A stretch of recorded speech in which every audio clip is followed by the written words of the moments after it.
How about that? And we are live. Welcome back to Man Down Sports. Bruce is here from the TheFormatPodcast. Make sure He's here from where? I don't think that's where you're from. Podcast. The Format Podcast. Bruce is here, but he's a friend of the family, so y'all already familiar with him. So y'all already know what it is, and I think he's simulcasting to his channel. So welcome everybody from the Format, and a friendly face is here.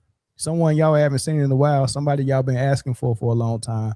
When is Sports T coming back? Well, Sports T is back. Dominique is here. You go check her out on Sports T on her podcast. Most of y'all already subscribed there, but this is a good indication that she might be starting to stream again on her channel, right? So, she's back tonight. This is gonna be fun. And then Jay and Chris is here with myself, and we ready to rock. Hold on, whoa! You got to tell them where Chris from and where I'm from. Oh well. Everybody here is from Man Down. Let's start there. You got to tell them where Chris from and where I'm from. Let's talk about the football channel. Let's talk about Man Down Sports Football. Let's talk about y'all heading over there, hitting subscribe right now, and then head back on over here and let's finish watching this show. But Man Down Sports Football, you go catch those shows once. It's two shows over there, the Blitz and Between the Hashes. Two very good shows. One is live and remote, and the other one is in studio in Greensboro and Man Down Sports Studio, and good cast of characters over there that know the game. So y'all gonna be getting both of those shows, dropping content weekly, probably bi-weekly. Stay tuned for that, man. So there we go. We got Hold on, no. Hold on, what I missed? Here we go. Bi-weekly is once every other week. That's not it. You no, mean bi-weekly can be once every other week or twice a week. Mm-hmm. No. What up, Lou? That's not what that is. Well, what is biracial? It's two. That's when if I say two weekly, correct. Bi is two weekly. What? No, that's not how that works. Why not? That means every 2 weeks. Yeah, that's how. That's what. So like, if you biracial, no, you had let two different races crap. That's all that is. That is how that works. Wasted zero time. 2 minutes and 30 seconds. That's science, Chris. 2 minutes and 30 seconds. My mama watching. My mama's in the chat. Is she? Hey, Mom. Is she? That's why I said crack instead of smash. How you doing, my man? This is my mama right here, Taco Master. Yo, you stupid. Taco. Your mama Man Down was in the chat. I'm trying to be all courteous and whatnot. Man, you need help, bro. Brother Junior in the house. What's up, y'all, man? Oh my gosh. Let's do this, y'all. Bi-weekly means occurring once every 2 weeks or occurring twice a week. Thank you, Chris. He doing the Dreamers Pro thing. Yeah, why would you believe Google? Right. Google is ran by the people who want to see you demise. Huh? Everybody wants to see my demise. Skynet. Let me know. Let me know. Here's a word from our sponsor, Underdog. Underdog Fantasy is the best place to play fantasy sports. I want to tell you about the easiest way to get in on some NBA action with Underdog Fantasy and their pick'em game. Just find your favorite player, or any player for that matter, pick higher or lower on that player's stats, and you can win up to 20 times your money in one night. Pick between 2 or 5 players to fill your pick'em entry. Get every pick right, and you can net yourself some serious cash. Use the promo code Man Down Sports and get up to $1,000 in bonus cash. Plus, now that it's football season, you can follow Man Down Sports as we reveal our favorite picks from week to week. Like I said before, pick your favorite player, pick higher or lower, choose your dollar amount, and win some money. It's just that easy. Make picks, win money. We also want to thank Underdog Fantasy for partnering with us, and we want to thank you for helping the channel out by using Man Down Sports on Underdog Fantasy. Hey, real quick. Yeah. You was 100% right. That's all I'm gonna say. What would you just look up? No. I ain't look up nothing. That whole ad did not come through the headphones at all. But I heard it. But keep going. Don't worry about it. You're 100% right. Just keep going. Dom, you was right. Oh my goodness. All right, man. Let's go ahead and get started, y'all. First and foremost, man, the 3-point contest for the WNBA is tonight. That's gonna be good to watch, man. They're doing a skill challenge right now. It's fun. It's all right, but I can't wait to see that 3-point contest. I'm going for AZ Fudd. I think she got a good chance. First of all, she's a good shooter, but her base and her effortless shot that don't need a lot of legs or a lot of lift on her jump shot, she can go through those racks a little bit better. And I think Natasha Heidemann uses a little bit too much her whole body when she shoot. It looks like she's struggling to get it to the rim.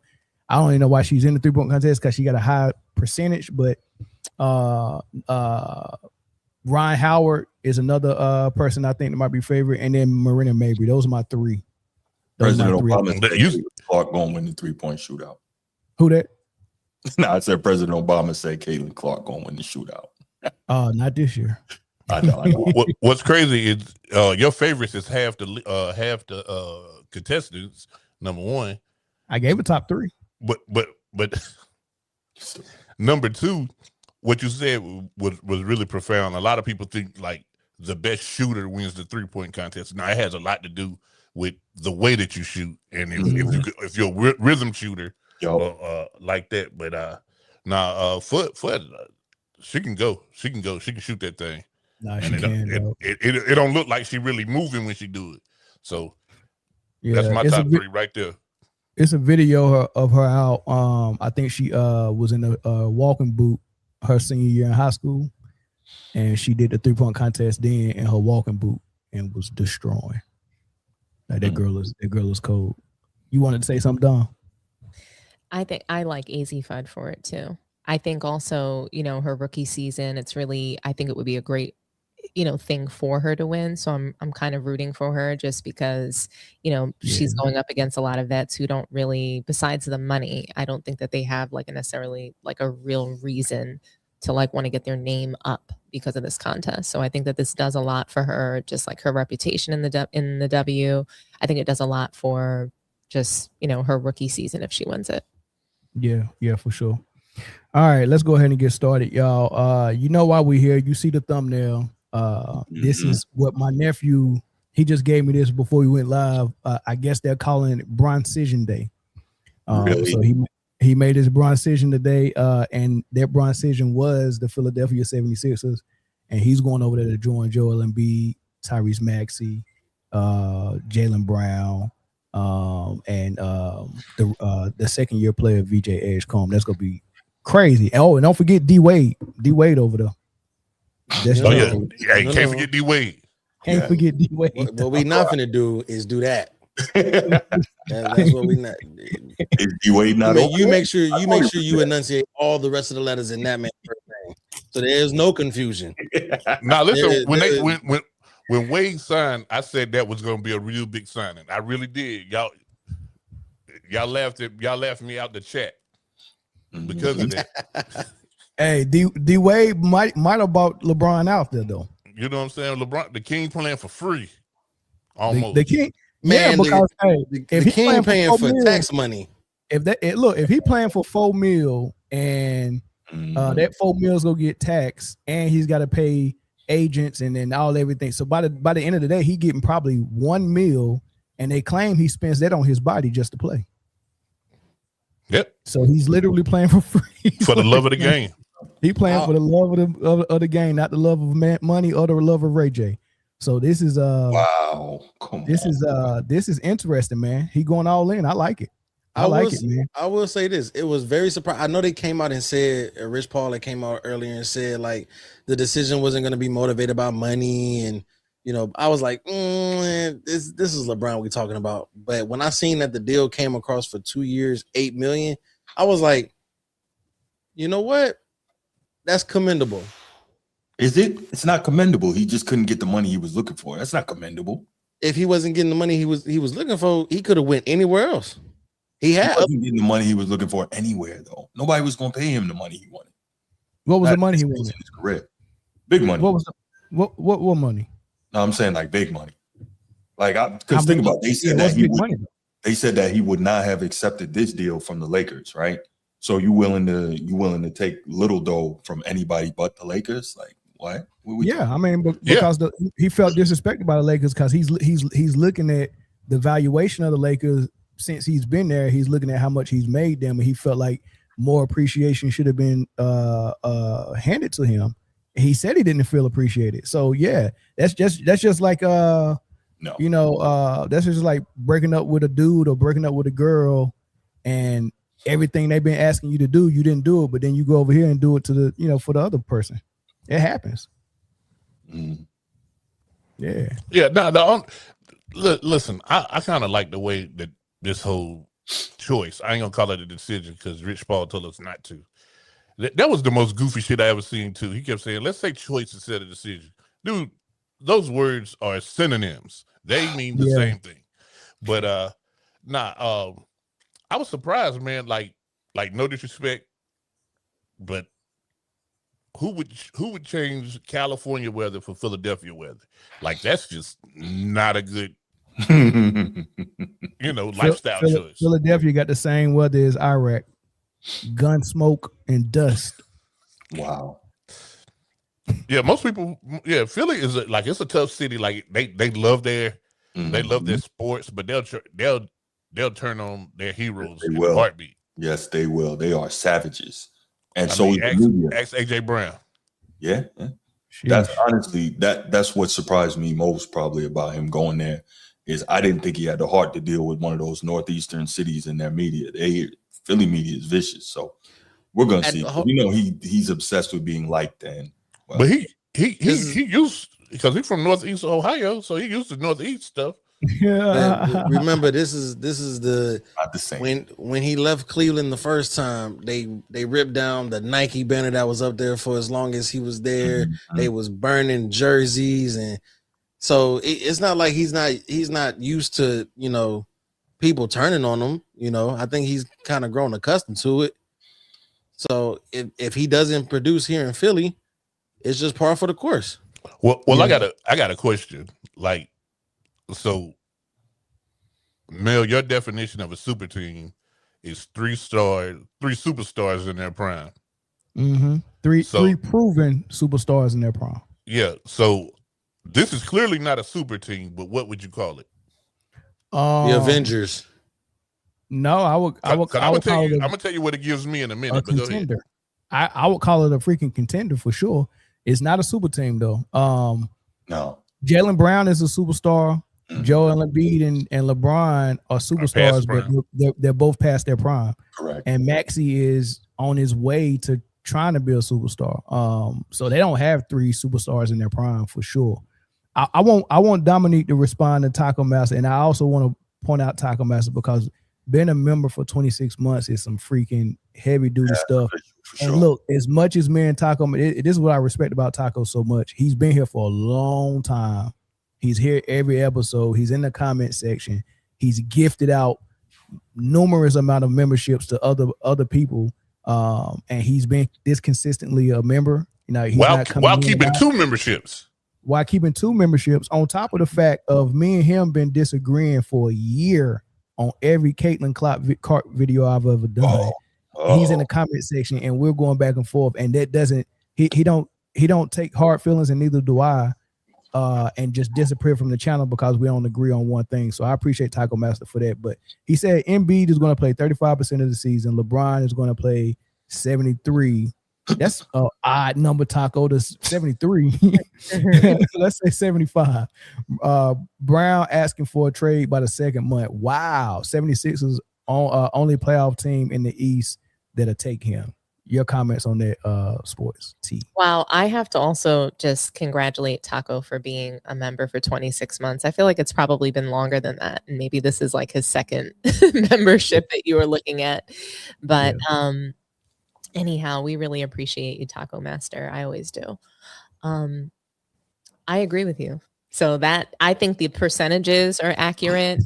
Embiid is probably going to be on the floor about that much. I mean, the only place I think we fall different is with Jaylen Brown. So I don't think that he's going to request a trade right away. It might not be in his financial benefit to do so. He might, what I really believe he'll do, I think he'll want to trade.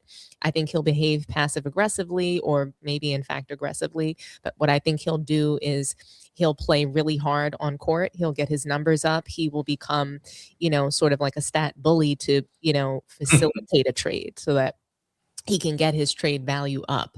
But I don't know that like we'll hear of him requesting a trade, in public, but I could see him making like ambiguous leadership quotes, and just kind of, maybe about defense, we need to play the right way, things like that. And then we'll sort of see a whole microcosm of things happening throughout the season until he does get traded.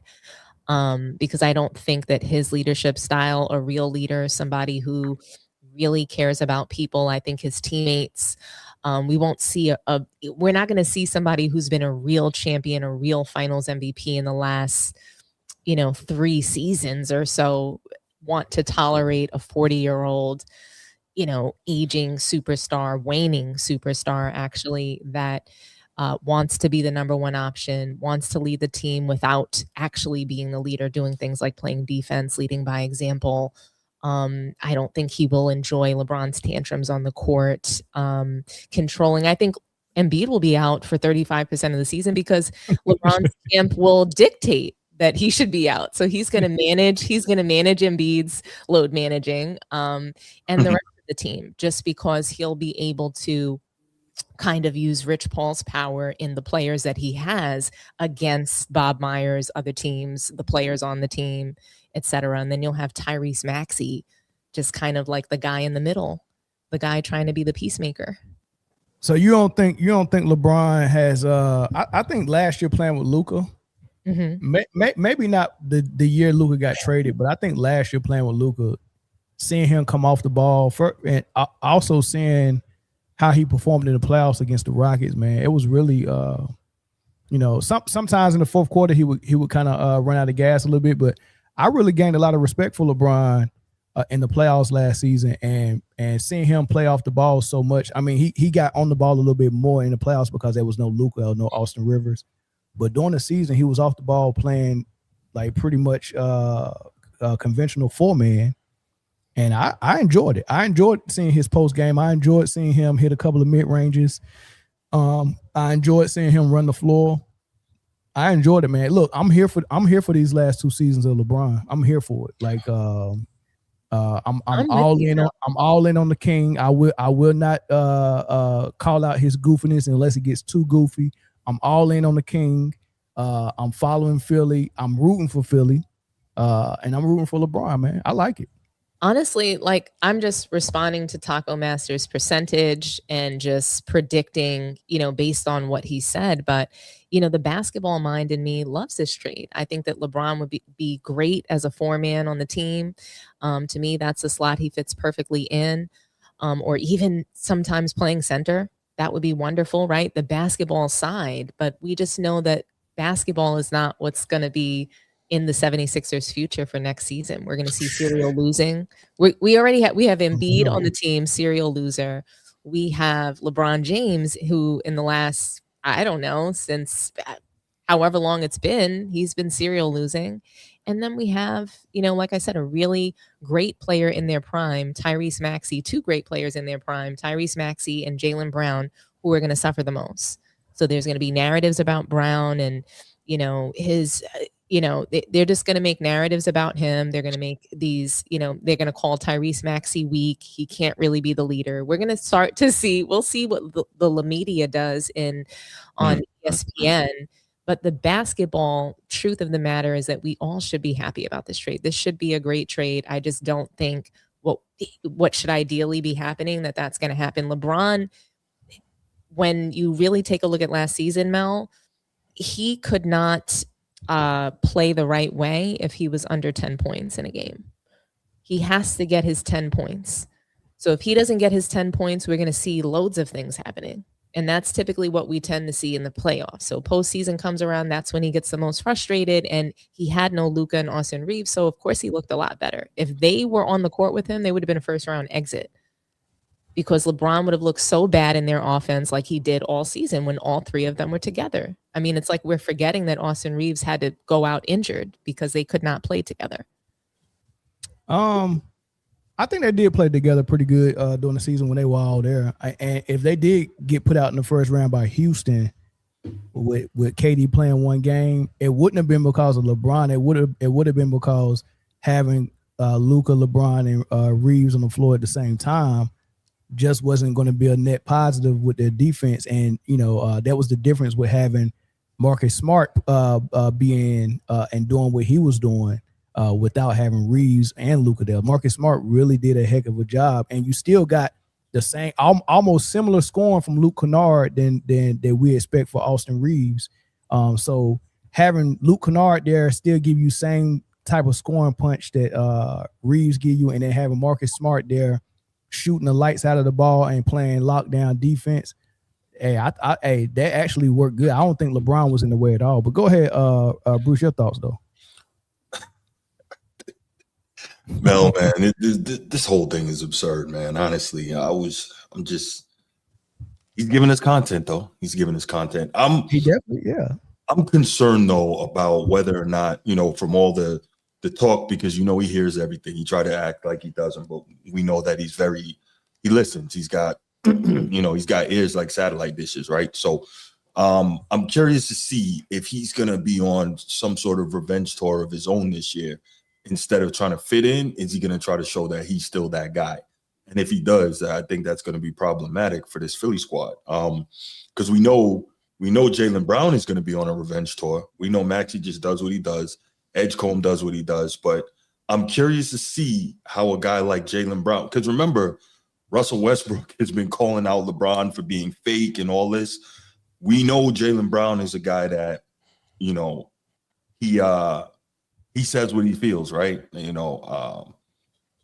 And so I'm wondering when Jaylen Brown sees how this dude is moving, how that's going to go, and is he gonna say something, and then that's going to cause problems. And to Dominique's point, how long will he then last in Philly? And I would hate to see what's an example of how he moving that might rub Jaylen Brown the wrong way? All the passive aggressiveness, all the sneak moves, all the slick talking, always trying to set somebody up to take the fall when he doesn't do what he's supposed to do, the lack of accountability. Like Dom said, like Jaylen Brown's a real leader, LeBron is not. We know that. Right. No, I know we're running the show, but we've been watching this dude for 23 years, bro. Hold on. So yeah, he does have a lot of ways about him that we've all talked about before that we don't like right now. Mm-hmm.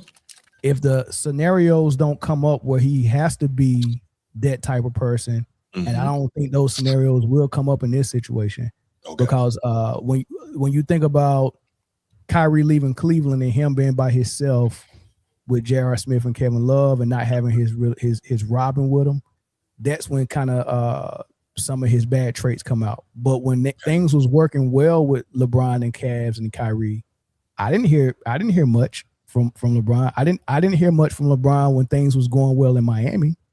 I didn't hear much from LeBron when things was going well in LA when they won their bubble. So when things are going well, I think you won't hear all of that stuff that y'all talking about. Y'all are talking about if things are going bad, what's going to happen. Also, everything around the LeBron camp has been quiet anyway. The media hype. You don't hear a lot of takes from Nick Wright and all these dudes. You don't hear, like, everything has died down. That's why I stopped opposing and stop talking about, because there's no goofiness to oppose. Like, now we could just talk about the basketball. There's not a lot of horrible stuff on that side that's coming that we gotta correct or give pushback on. That's just my thing. I think this is the cool, smooth exit for LeBron and his whole camp in Clutch Sports, and I'm gonna celebrate it. I'm gonna love it. Well, forgive me if I don't believe what my eyes have watched for the last more than 2 decades. We'll see if you're right, and if you're right, you know me, I have no problem admitting in front of whoever on whatever show that I was wrong. So we'll see. We'll see. Well, Bruce, I think what Mel is trying to say is that, like, even if you're right, we could all be right about what we're saying. It doesn't matter. Like, it's coming to an end. That's what he's saying. And I think, that that's totally fine. Like, I think it'll ever come to an end. What I don't think that will come to an end is LeBron, being in, sort of trying to have some sort of influence over what fans think. That's what I don't think will come to an end. But what I think is that just the hype around LeBron, the lies about LeBron, it is starting to quiet down a little bit. It is. And we don't hear every day about him being the GOAT anymore. That conversation is practically over. You know what I mean? Even Nick Wright, like they're finding something else. And that's a fact. I mean, we're seeing the direction of the something else, right? And it's becoming, and I think it sort of started with LeBron and it's carrying over just with a whole new cast of characters. It wasn't, I think what we're seeing now, even the media sports world, is that it wasn't really even about LeBron. Hey, this is for Jay and Chris. Charles Barkley kind of talked about it with Stephen A. Smith on his show today. And it was interesting. It's short, but it was interesting what he said. LeBron James, if he were to win a championship in Philly, it would be his fourth different team he's won a title with. Mm-hmm. Everybody's going to have their opinions about that. What would Charles Barkley's opinion be that he's going to yet another team, a different team, a fourth team to win the championship? What would your thoughts be about that? Well, I think, number one, it would be incredible. But the number one knock on LeBron for older guys like myself has always been, yo, man, you always stacking your team. He stacked it in Miami. He stacked it in Cleveland. He stacked it in L.A. Now he's stacking it in Philly. So that, to me, I'm going to still have the same criticism I've always had. He's always stacked his team. Now, just to get a look at what this stacked roster looks like, the starting five, projection would be Tyrese Maxey, VJ Edgecombe, Jaylen Brown, LeBron James, Joel Embiid. On paper, that looks very good. I really like their starting five for a lot of reasons we'll get into. On the bench, I really like Anthony Simons, and I like Caleb Love as a shooter. I like Caleb Love as a young guy, and I think he's going to enjoy playing with LeBron and Jaylen Brown for sure.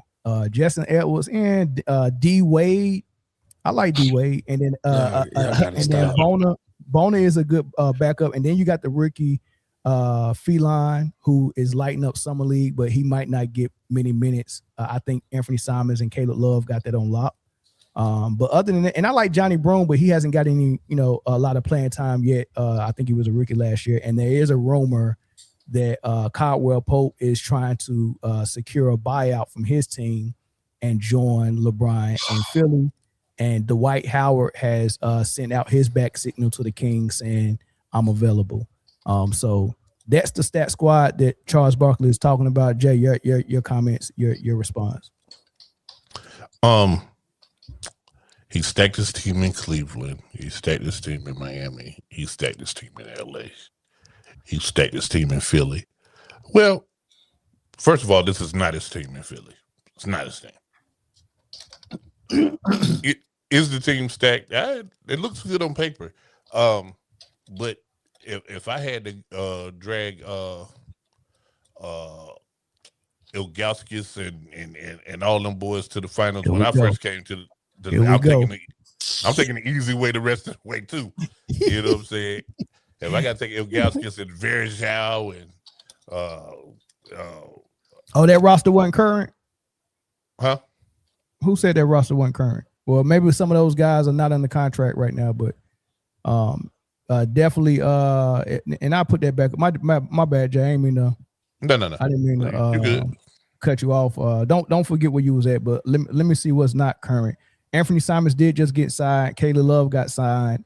Dean Wade just got signed, and Bona is still on the contract. So if there's a question for Justin Edwards and everyone else, so Justin Edwards, Tyrese Martin, Beach Chump, and Barlow. I think Barlow's still there too.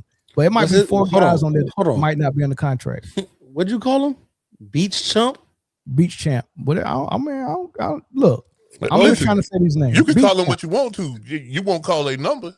Yeah. But you don't call no play for him. I tell you that. For the guy who said that roster isn't current, that starting five is current. They're all on the contract. Anthony Simons, Caleb Love, Dean Wade, and Bona are on the contract as well. The rookie, and then the end of the bench don't matter.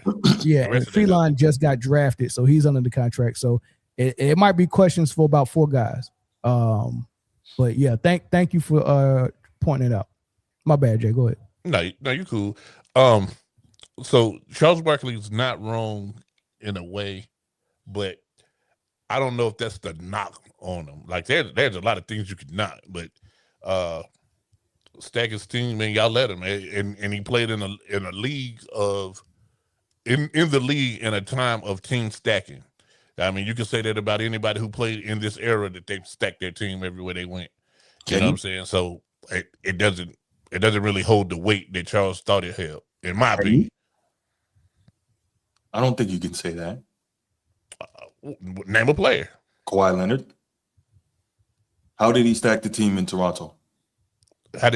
First of all, Toronto, he was unhappy in Toronto. He just happened to win in Toronto, but he got on the first thing smoking when he could, and he damn sure stacked his team in LA. No, but I don't think LeBron stacked his team, though. You know what this reminds me of? And it brings me back to something Mel said a long time ago. He said that basically what LeBron has always done, because I don't know if it's not just about having a super team for him. LeBron, Mel, you made this point a long time ago, that it's been always about trading out an older team for a younger team. Mm-hmm. And so now he's got another opportunity to, whether it's live vicariously through this younger team that he was able to fit into their starting lineup. If you look at the starting lineup based on what Mel just showed us, current or no, he fits into the power forward role. And we know he's going to play the point forward role with Maxey on the floor, having to pick up, some of the shooting capabilities. And, we're going to see, is like Jaylen Brown going to act out on the court and not clear the court when he's ready to do what he needs to do to get to his 10 points? And are they going to have some shouting match on the floor? I'm curious to see what happens when LeBron is trying to get to his 10 and he can't. He has a streak that he has to meet, and that's 10 points. I think that's over though, Don. No, yeah, the streak. I really do. Yeah. He was under 10 last year, but I think him being concerned about so much of that stuff is all but over. I really. You think it was over when the streak ended? Because I feel like he doesn't want to. When I watch LeBron play, I feel like he still wants to make those double digits when he was able to be like the spotlight in the playoffs. I think he did love that and enjoy that, even though, they were knocked out in the second round this time. I mean, I think that he does want to be a pivotal part of this team. And there's still certain pieces of LeBron's ego that's going to clash with Jaylen Brown. I think he's aware. Like, I think he felt. What else? You're probably right, though, Jay. You said he's aware, and you know what? He probably very much so is. And guess what? He probably planned this all season long. Did you guys? Yeah, I think he felt himself gassing out and shit, and he like, boy. Do you remember when LeBron earlier in the season, maybe it was halfway through, he was complimenting Jaylen Brown? Yeah, for sure. He was. He said, "Yeah, we good except for that nonsense he said about Bronny." Yeah, but Dominique, I want to say this though. I think the LA situation with Luka coming and then them transferring the team to Luka and then prioritizing Luka and kind of throwing shade to LeBron, I think that humbled him, and I really do think he's off the high horse. I honestly think that, dog. I just did not see a lot of the LeBron. You think it's like Russell Westbrook? Like he just kind of humbled himself down, accepted that he was, going to have lesser contracts and that things were just winding down? Well, I mean... Well, like when something kind of happens, so like the Lakers didn't offer him this max anymore. He just realizes he's not going to get all this money. Like, or do you think it was just like the Luka situation and him having to adapt to that? Like that prepared him for this moment. Well, now even if you look at like what he has to do to get up for a game, you know what I'm saying? Like he knows that better than anybody else. So he like, bro, I can't physically be the guy for 48 Well, minutes. I just wonder if Bruce is thinking, because I see Bruce, he's like, I see what he's thinking. You're a funny guy. Yeah, so he gotta, so I think he's we'll never know what LeBron has to do to get up for a game. If you I know what Bruce thinking, but we ain't going there. If you if you guys rewind the time, probably about 2 or 3 years ago, I said he needs to transition to a straight power forward role. And I mentioned Karl Malone like he did when he went to LA or whatever. But I do see that this thing right here in Philly could end like when Karl Malone and Gary Payton went to LA. It could end in that very same way.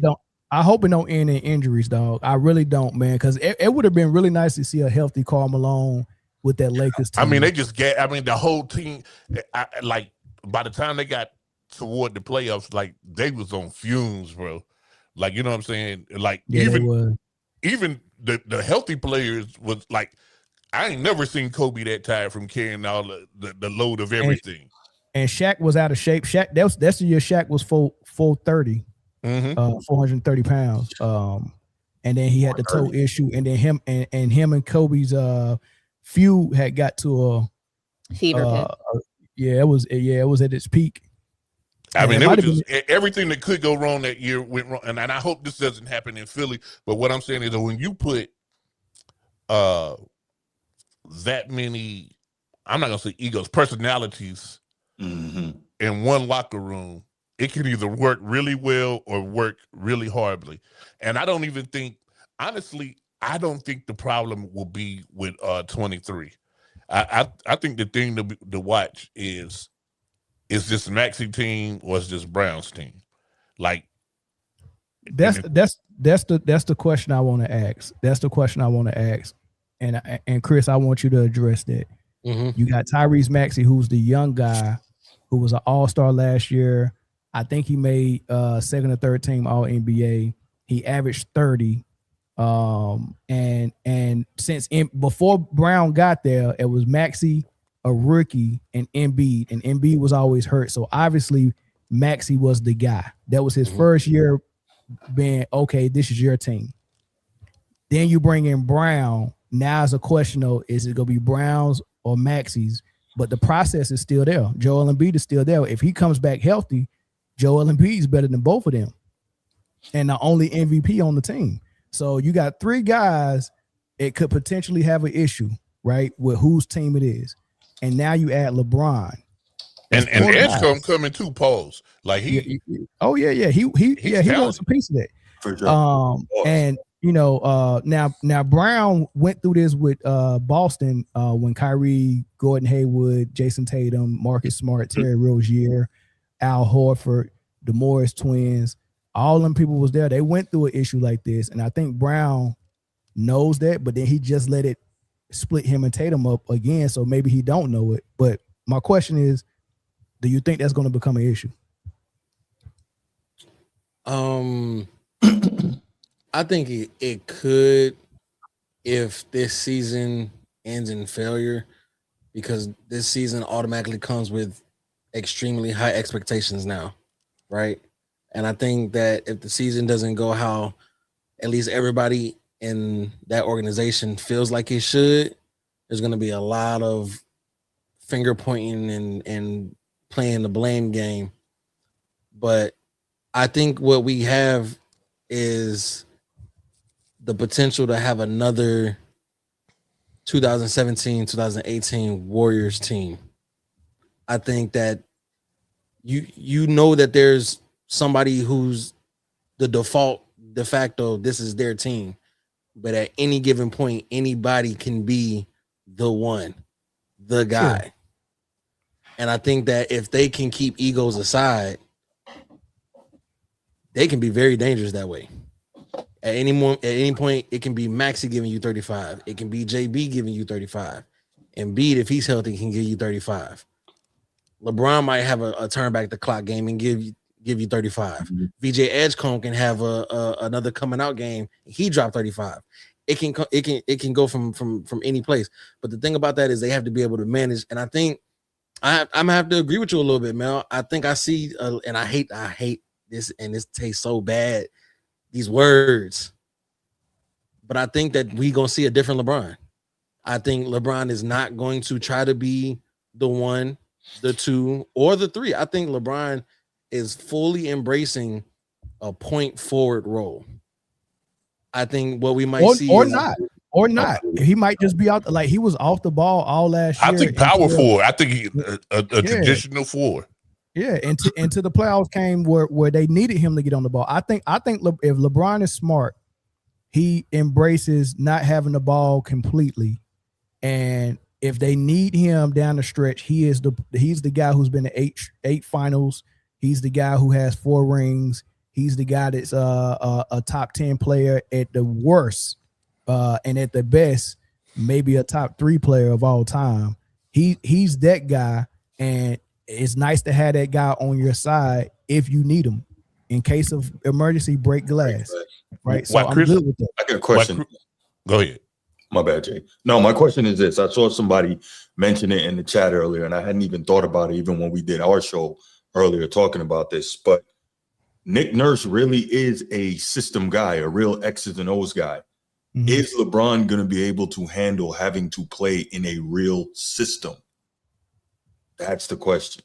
I think so. Yeah. I mean, of course. Like, that's what we're saying with Achilles heel for him, though. We know that. Yeah, but hey, by the way, AZ Fudd won the 3-point contest. Yeah, I'm watching. Yeah, I was just about to say she put on a performance. Yeah, was she 30 in the last round? Yeah, Lee. That first girl that went up there, Natisha Heidemann, what I tell you about how she shoot? I said she's not a 3-point. She's not a 3-point contest shooter. Yeah, but her percentage is high. Portland. True. Oh yeah. Bridget Carlton. Bridget Carlton. She played with Minnesota last year. Minnesota had 2 girls, about 6'4", about her size, Carlton and I forget the other girl name. They both could shoot threes. They're good. McBride. McBride. No, not McBride. It was Bridget Carlton, and there was another girl that was both about 6'3". They both played power forward and center. McBride is defensive. Was it the girl that won defensive player of the year? No, that's the girl. That's Bridget Carlton. But I get them mixed up for some because they don't look alike, but they're the same height. They both white girls. They both can shoot and they both get rebound, defense, play post. They kind of the same player. But yeah, you Dominique, you just not feeling this LeBron thing, is you? No, honestly, when I heard he was going to Philly, I was grateful that it wasn't the Miami. I don't want to see a redo. I don't really like to see like exes go back to each other. So I'm grateful to not see him on the Miami Heat again, or the Cavs, trying to pretend that relationship works. I mean, I think that those relationships have been burned. I think LeBron maybe thought that he could go to the Celtics, or, I think this was planned for a while, and I don't have a problem with him being on Philly. I think in an all great basketball world, Mel, if this is all what happens, I would love for that to happen. Like the way that you were saying, I would love for them to play great basketball. I think that there were, like, to your point, Mel, what I saw during the season was that LeBron played some really great games, but I think that for the most part, he looked bad with Luka, and not just because he was bad, but because Luka was bad. I think LeBron was actually better than Luka Doncic in multiple games throughout, the season. But what I can't help but to imagine that LeBron is going to pick up that basketball, Mel, and jump in the air with nowhere to go. And still have turnovers. Like, I'm sorry, but it's going to look like that. We're going to see multiple moments of that. And if we see that, Don, what you think I'm gonna do on this podcast? I think that you're going to. I'm gonna call it like I see it. I think you're going to call out the basketball stuff, no problem. I think we all will, right? So all we're doing right now is speculating about what we think will happen this season. And so if the basketball is good, you're going to say the basketball is good. If the basketball is bad, you're going to say the basketball is bad. But what we're also talking right now about is the psychology of this whole thing. Mm-hmm. Right? Leaders are going to do, right? How the team is going to, get together and be. And there's a lot of different, there's just a lot of different personalities on this team right now. And it is going to be interesting to see how this all maps out. While Chris was talking, I had the very unflattering thought. You know how many times during these 76ers broadcasts they're going to show fucking Kevin Hart and Meek Mill on TV? God. Like, bro, he about to come out with another Philly anthem song. And we got to do this again, bro. Like, man, Meek Mill ain't been on TV since Puffy got locked up. That's exactly what I was about to say. If they play any Meek Mill, they're going to cut to Meek Mill with Diddy in matching shirts. That's what's going to happen. Wow. You know who's going to show up too now, you say. How did we get here? How did we get here? I don't know. I'm just telling you guys. Diddy out in July, ain't he? Coming July, Diddy free. They say he Diddy is. They say he is. Hey, but we got a phone call. Dom, you mind handling the phone calls for us? Caller from Missouri. How's it going? Caller from Missouri. Oh, yes, sir. Good evening, everybody. This is JB right here. Thank you for calling Man Down Sports. Yes, and I appreciate y'all accepting my call. And as a lifelong Laker fan, you know, I've been in Jubilee for the past 3 weeks. I got my team back. Jubilee. Jubilee. It's been total wretched for the past 8 years. And I'm not trying to rain on anybody's parade, but this the bottom line, people. This the bottom line. When all this is over, the entire NBA community gonna need prayer and healing. Because I'm gonna tell you why. I saw my team, and they gonna tell you that Rob Pelinka didn't do anything for this guy. He came up in here July 1st, 2018, and caused all our havoc. He cleared out I spoke to Dominique a year ago about what happened to that young core, and they will get their story told in due time. Can I ask you a question, JD? Can I ask you one question? Yes, ma'am. I know that LeBron, I know you feel like LeBron ruined your team for the last 8 seasons and whatnot. And I know people in the audience, I see some comments of people wondering why Mel's taking it so easy on him. But look at what Rob Pelinka continues to do to the team. Do you think that the team is do you believe that the Lakers are going to win a title with Luka Doncic? Well, do you believe that? The issue is when you gut your franchise out, you're basically winging it and you hope something sticks. See, but JD, they invested in Luka Doncic. No, they invested in now that LeBron is waning, we cannot continue to blame the Lakers' decision-making, the organization, the front office. Have you seen what your team looks like? Have you seen what your team looks like this season? This for the upcoming season? No, this is what I'm saying. Hey, JB, we're going to take this comment off the air. Go ahead, wrap it up. We're going to take this off the air. Go ahead. Okay, basically, this is the thing, people. This is the thing. This player empowerment era, basically what you see with these older superstars, the LeBrons, the KDs, and the Kawhi Leonards, they great players. What's missing in this previous era is watching superstars compete against each other. That's really the bottom line. So what these older stars are doing now, they're going to situations with young up-and-coming talent to extend their careers out with the hope that they make cash in and win a championship. That's not how it was done back then. Now, if they want to hustle like that. All right, thank you for the call, brother. Appreciate it. Thank you. Thanks, JD. All right, what y'all think about that comment? He said that for the last 8 years the Lakers were in turmoil, but the 5 years before LeBron got there, they wasn't in the playoffs. I don't know where they were, but it wasn't the playoffs.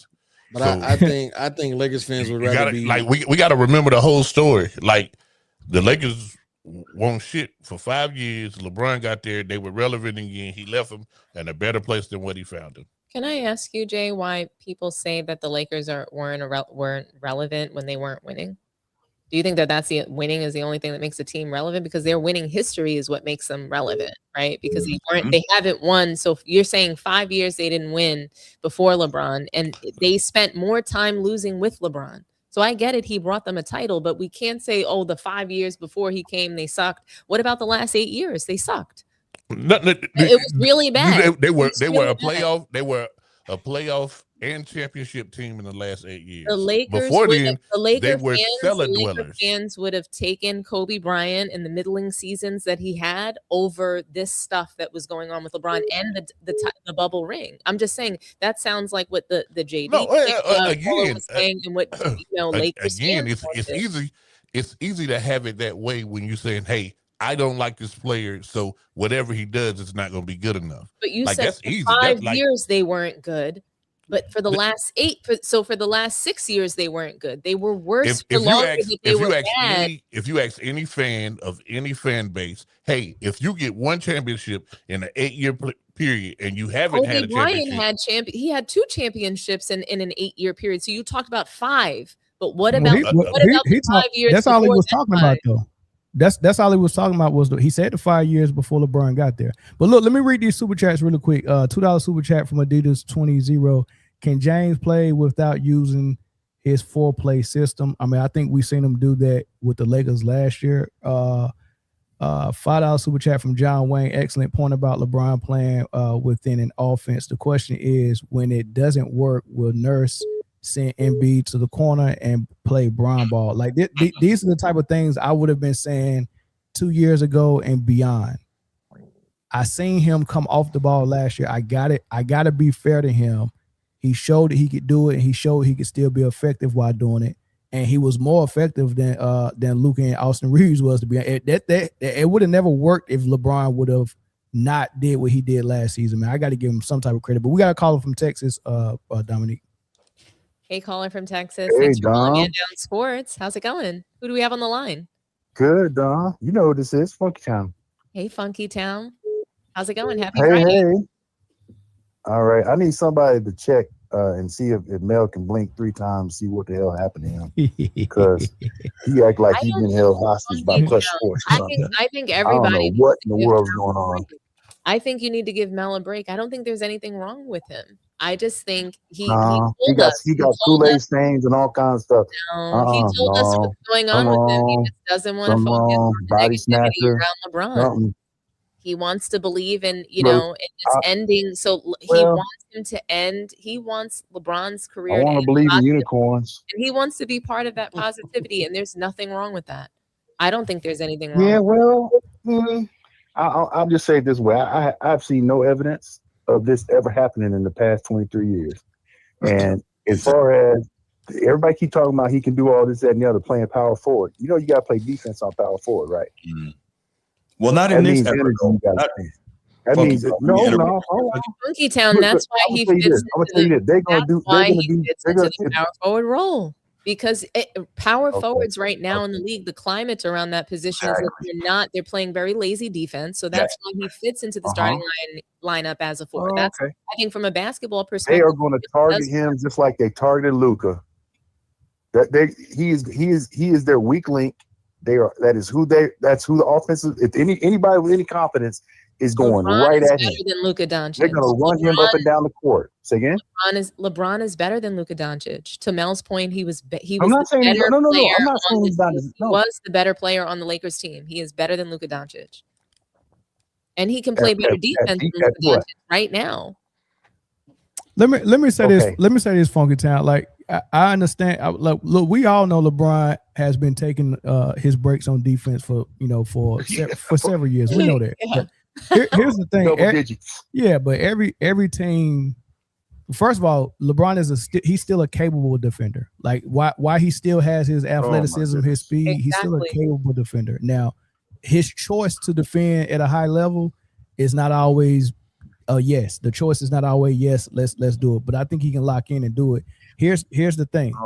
A healthy Embiid is still a shot blocker and a rim protector. Jaylen Brown is a all defensive type player. VJ Edgecombe is an all defensive type player. So you got three guys on the team, 2 of them on the perimeter and a rim protector. Not every team has that. Every team has somewhat of a liability on their starting 5. And if that liability is LeBron, if I got Brown, Embiid, Edgecombe, and Maxey, I'm cool. I mean, we listen. He's 42. The critique and the criticism. We got 2 more years to do it. Y'all can do it all these 2 years if you want. But when he's gone, you're gonna have to just start talking about X's and O's in basketball again, or you're gonna have to try to find a new LeBron. So I wish I wish to be happy with that. Yeah, but this is the thing. Look, here's the X's and O's, bro. But listen, Funky Town, we've done hundreds of LeBron videos, and I've cooked him to a crisp. Every time we talk about LeBron is not a chance to cook. He just joined the Philadelphia 76ers, and the honest critique of or the honest opinion of what I think is going to happen is this is going to be a very good team in the East, and they got a chance to contend. That's what I think. Okay. Okay, got it. I heard all that. The thing that I think the equation y'all are missing is that you got to put out energy to play defense. And as soon as he's already running out of gas doing it the way he's been doing you ain't hear what I said. time. Funky Town, you ain't hear what I said. Okay, all right. Let's hold on. Let's take the defending champs in the East. Let's take the defending champs. You got Karl Anthony Towns, Andre Drummond at the 4 and the 5. Then or maybe Andre Drummond don't start. Maybe you got Karl Anthony Towns at the 5, and you come out with that small lineup with Josh Hart playing the 4, Mikal Bridges playing the 3. Anunoby, Mikal Bridges playing the 2, Anunoby playing the 3, and Jalen Brunson. Now, in that lineup, who is going to say, "Oh, LeBron is on me. Let me take him one-on-one"? Which one of those guys? Are you telling me if you tell me but Joel Embiid is guarding him, but Joel Embiid is guarding him? You telling me that LeBron James against the defending champs can't go on Josh Hart and be okay? No. They both are playing the 4. I think Josh Hart is going to have more of a problem on LeBron James. But see, he's going to run him. Stop it, man! Come on, man. This is just because you don't like LeBron. I've never not liked LeBron. I clearly said I don't like LeBron. This has to do with physics. But this is blind. Physically been able. This is blinding your judgment, though. But it's blinding your judgment, though. Bell, can I explain my judgment before you tell me what I haven't done? Sure.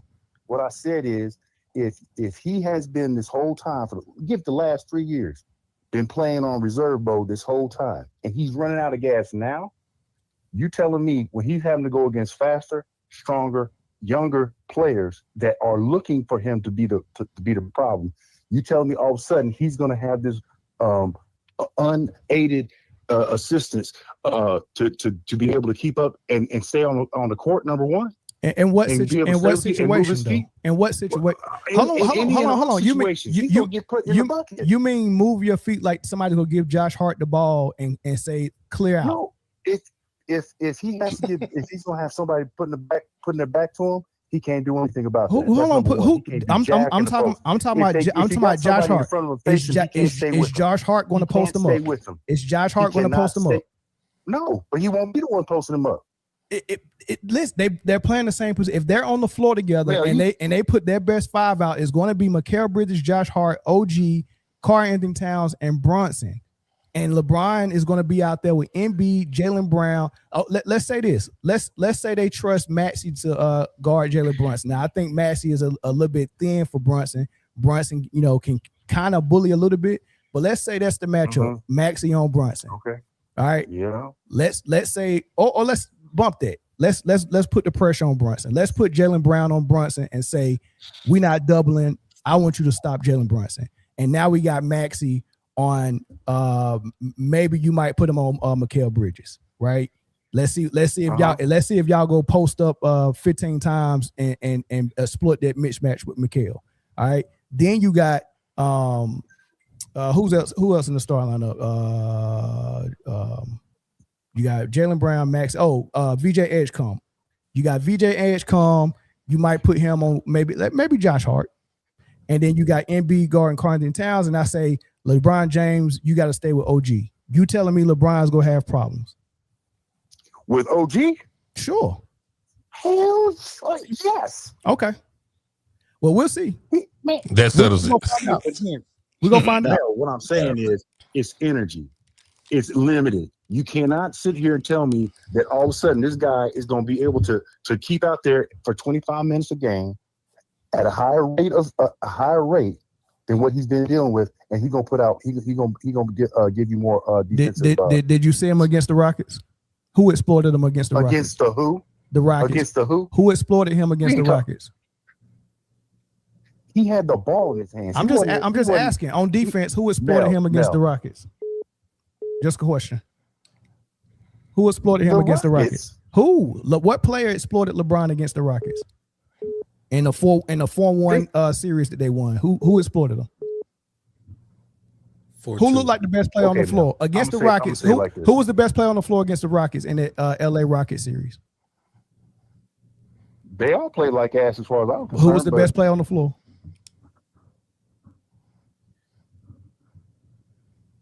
Man, honestly, they all played like ass. All right, your witness. Your witness, Bruce.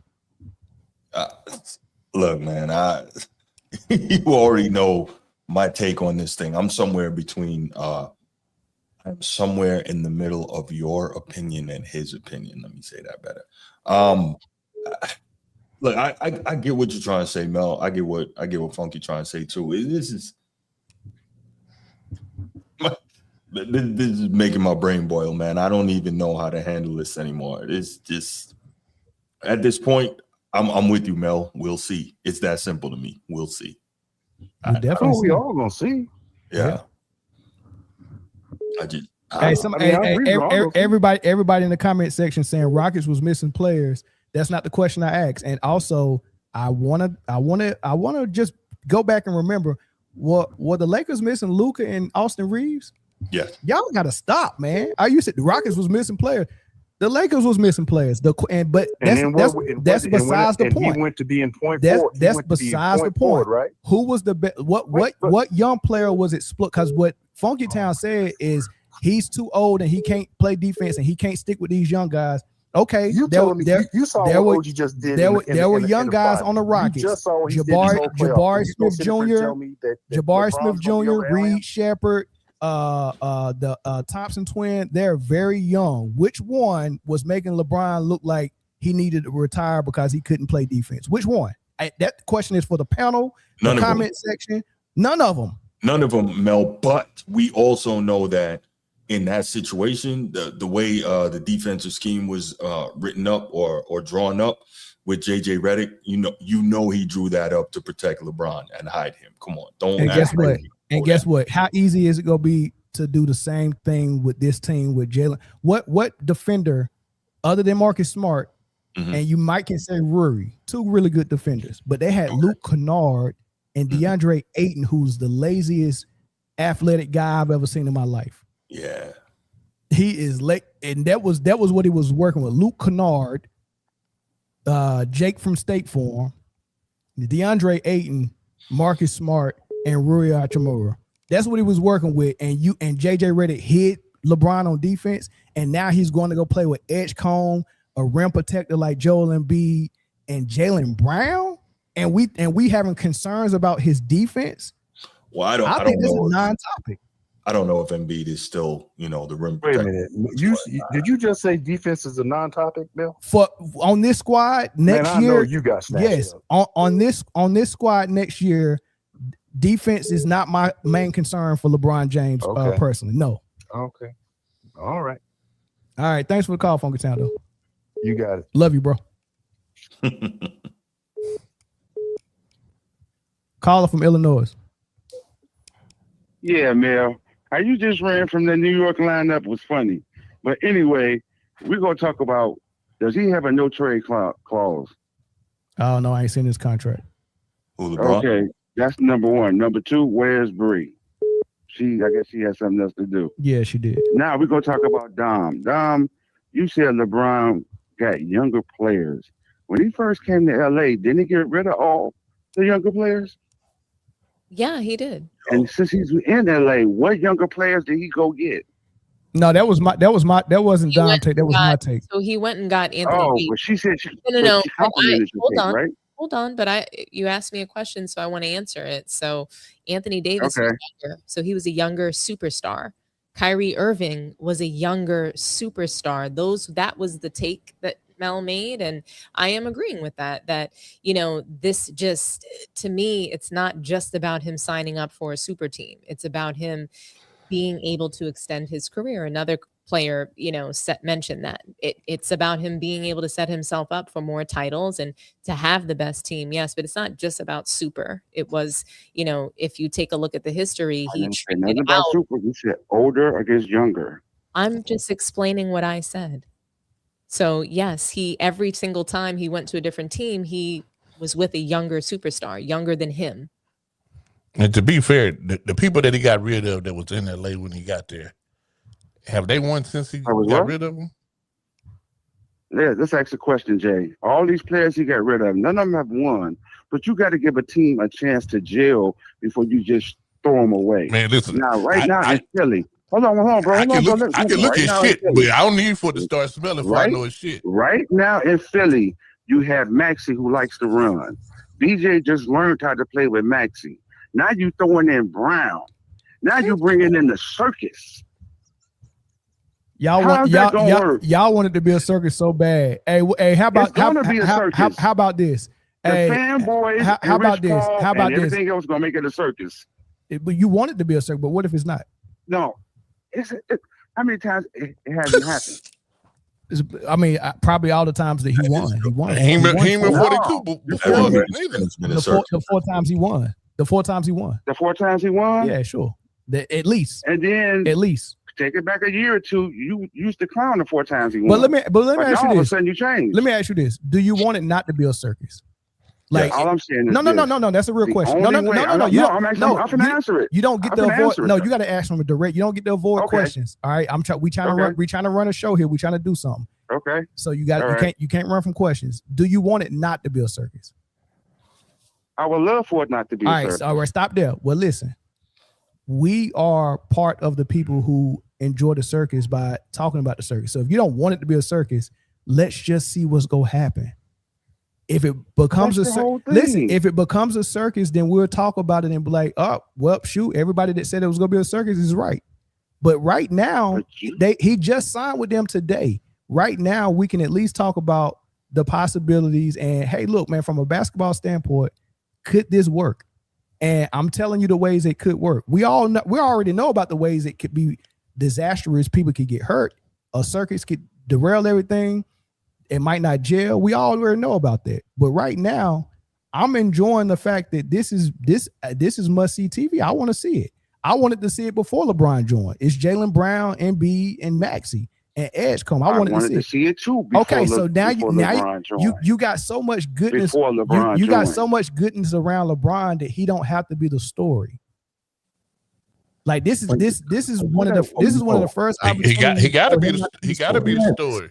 He's getting paid $8 million. Why would he be the story? I'm gonna tell you why he got to be the story. With Maxey. Now you throw in Jaylen Brown. So now they got to see can them 3 work. It's basketball. Make it work. Who cares? Who cares? It's basketball. What you mean it's not enough shots? What if LeBron don't want the shots? He want to win. It don't matter. We just seen it work with Embiid jumping out of off the bench with a bad knee, and they made that work. It's fine, dog. Y'all doing way too much, man. Y'all doing. But thanks for the call, bro. Appreciate it. Okay, I do want to say this one thing, Mel, is that Bronny was making $8 million over 4 years, and he's always the story. As long as LeBron is around, he's going to be a story. And I get the fact that we don't have to care about the story. We don't have to keep talking about the spectacle, whether it's it could be a spectacle next season. I think the point is really it can be a spectacle next season, but the spectacle will be coming to an end. We don't have to comment on every single spectacle because the show is almost over. I'm going to say this. Go ahead. Take the call and not say what I'm going to say later. Well, say what you gonna say, then we'll take it. Go ahead. All right. What it boils down to is people don't like this man so much that they rooting for that man to Philly. He ain't even landed in Philly yet. That man announced from Jamaica he going to Philly. They like that should have never worked. Let him get there first. Gee, that's so funny, man. He ain't had no steak and cheese yet. Let him eat a steak and cheese. Jay, that's not about hating him so much that they're waiting for him to fail. It's nobody wants to hear how the Bronsexuals are gonna act if this goes the way they want it to go. That ain't LeBron's fault. That ain't LeBron's fault. To hear Nick Wright, nobody wants to hear Shankoon Sharp. Nobody wants to hear any of these people and the way they're going to be acting if this goes the way they want it. That's listen. First of all, Bruce. Yes. Bruce, let me say this with all due respect. Sure. There's a lot of stuff that Nick Wright says that's correct. Now I'm just gonna leave it at that. I'm gonna say no. That when he talks about LeBron, he's on that BS. I'm gonna say no to that, Jay. Nick Wright. He's right. Nick Wright is a savant when it comes to football. I don't know about none of his basketball takes. Oh, you just saying he's saying, come on, man. No, he don't know nothing about what he talk about in basketball when it comes to football. We got a caller from DC, Dom. Hey, caller from DC. Thanks for calling Hand Down Sports. Who do we have on the line? What's up, Dom? It's a Posh King, man. It's been a minute, y'all. Posh King, man. Appreciate you for the Appreciate you for the Kobe donation last show though. Appreciate you. Hey, Posh King, how's it going? Talk to us nice. It's been good, man. Been good. Life's good. It's work, man. So that's a good thing. You know, the work got me busy. So your Friday nights, you know, I'm on some late night shows sometime though. Even though this LeBron topic though, you know, because they even comparing LeBron James to Lionel Messi and stuff like. And Mel, you remind me of one of my friends, bro. Like you a fire starter. You with the shit. I'm watching the show. And I'm like, Mel, one of them dudes. He throw the wood in the fire and goes, let's go. Pause.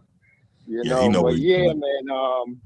First of all, pause before I say this, but we all know LeBron ugly. When I saw that Sixers jersey, I was like, God damn. Oh my God. Yeah, Paul, we know he ugly. He ain't a handsome man. We know that. Pause. But when I saw that Sixers jersey, I was like, God damn. You feel me? It was like Shaq at the Celtics. You know, I said this, Mel. I said, because I saw a little statement that he put out. That's LeBron. And I had said this, like, if this was like last year and he went on the Knicks, because right now, the Sixers, you feel me, getting Jaylen Brown and if Embiid can stay healthy, you never know if they could have made a run. And now, if they actually make the run, LeBron James, this, that, and the third. Yeah, he's good enough and still can play, but for where LeBron James wanna be when his career is all said and done, where his fans are putting him at, this is not it. What are you doing? Like, this is absolutely not it, bro. Like, in any way at all, how you go and win. It's just not organic. It's just not the same like the ones that came before you did it. You feel me? So, and definitely, you know, I'm cheering for my squad again. So that was the most beautiful thing when I'm hearing he's leaving. Because God knows it's been hell, can't be rooting for the Lakers. So for me, it's like LeBron James, it's like the Ronaldo in football, in soccer. Like it's that effect, and no amount of narratives or whatever. The real ones is not, no matter how much reach, they just put that LeBron James is a better defender than Kobe. 22 on this dumb Bleacher Report shit. Yeah. Like, all of the narratives and all of the talk, it's embarrassing. It is. How can you be a fan of that? You know, like, this is what you waste 2 hours out of your life on watching a game. This person, like, why are you a fan of him? Oh, longevity, he got how much money, how much MVP. All of that, even the championships, the MVPs or the championships, fans can brag on that. But what we are fans are is your ability and what you do and how you inspire. Like, these people brag about how much money LeBron got, longevity. If you make comment about basketball, they'll tell you that people have a dislike for LeBron, a high dislike because of your ways, the things that you do. If people will see the things that you either defended Kyrie or speak against him, your teammates and the teams and the narratives that you run. Correct. So but it was from the jump. Posh. Yeah. That's all in the past, baby. It's a new day. It's a new day. The king has turned over a new leaf. There you go. The king has turned over a new leaf, man. And why is he following Kobe? Because even at one point, I heard he wanted to be. Posh. It's a new day, brother. It's a new day. Let's enjoy the king for the last 2 years. Let's enjoy the king. The king is he's turned over a new leaf, man. Please, I'm telling you, pay attention. He's a different. Listen, Posh, he's a different guy. I want y'all to pay close attention and give him a clean slate and erase everything from your memory. Okay. We can bring it back up when we do, if they ever bring them back up in the GOAT debate. We can finish burying them. But for right now, give that man a 2-year fresh, clean slate and no memory of like the Men in Black when they do the pen. Yeah, that's no memory. I want right. everybody look into this pen. Boom. All right, we don't remember none of that goofy stuff LeBron and Clutch Sports did. This is a clean slate. He's going to Philly. Let's enjoy the game. Okay, I remember real quick if they win the championship this year. I'm gonna do that for you. Thank you, brother. I appreciate it, man. I promise you, it's gonna feel good. Had a great career. Yes, LeBron had a great career. Yeah, real. he did. Sure, he did. But we're gonna celebrate him. Yeah, this is his Jordan Wizards 2 years. Except is on a stack squad. Let's just watch it. There we go. That is what it is. Let's watch it. Let's enjoy it. Kobe after Achilles. Yeah, a two year farewell tour on a stack squad that can contend. All right, but hey, thanks, Posh. Being serious. Yeah. Thank you, Posh. He being serious. He know better. I'm gonna do 8 tonight, though. okay, I'm gonna man. do 8 tonight, though. Yeah, LeBron ain't worth it. All right, brother. 8 for Kobe. All right, thank you. Yep. Hey, real quick, Mel. We can do what you're asking us to do if Rich Paul shut the hell up and get off that stupid podcast. Hey, listen, man. To do that. I don't even click on that podcast. I was about to say, listening to Rich Paul is a choice. I choose not to. Yeah, like, you literally can. I don't watch his show. A lot of I can't do it. Pops up everywhere though. I don't watch his show, but he pops up. I can't do it. Hey, just to close this out, we'll get into some of the other free agents because there is a little, I guess, what a butterfly effect or a domino effect of LeBron finally picking a squad. Now other teams and other players that are free agents can kind of make their decisions. And Shams kind of reported about that and said some names, Kuminga and guys like that. And I kind of want to get y'all thoughts on where you see them landing. But listen to how Shams broke it down. Explain the domino effect for the teams that did not land LeBron James in this decision. Let's focus on 3 of them: Cleveland, Miami, and Golden State. For the Cavaliers now, their pursuit to try to go get help at that 3-4 position will continue. You're going to look at names like Jonathan Kuminga in play with the Cavaliers. They were banking on potentially getting LeBron James and sliding him in next to James Harden, Donovan Mitchell, Evan Mobley, and Jared Allen. So they're going to have to go another way. Another player getting interest with Cleveland and Golden State as well is Mario Hezonja. He was a high lottery pick about 11 years ago, and he has a chance now from going to the EuroLeague back to the NBA. So from the Cavs perspective, they have to go get that wing help. The Heat, we're also trying to see, can we get LeBron James, have him be that playmaker with Giannis and Bam and Wiggins in the starting lineup and Davion Mitchell. That was their projected starting lineup. Well, now they got to go get another playmaker. 2 names to keep an eye on there, DeMar DeRozan and Bradley Beal. But there's potential other names there as well. And for the Warriors, you're going to look at names like Mario Hezonja, like I just discussed. Draymond Green, he's a free agent. He's still due another contract. We'll see if they land potentially a 1-year deal at that same $27.7 million clip. Draymond Green opted out of a player option worth $27.7 to give the Warriors the flexibility to go and pursue LeBron James and potentially Anthony Davis. And so now he's going to be going back to the Warriors. Chris, let's start with the Draymond Green part first. He opted out of $27 million, hoping LeBron would come and join him. So now he got to go back to the negotiating table and say, are y'all gonna give me $27 million for 1 year right now, or what are y'all gonna give me to bring me back? What's your thoughts on that, and how you think the Warriors and Draymond should handle that?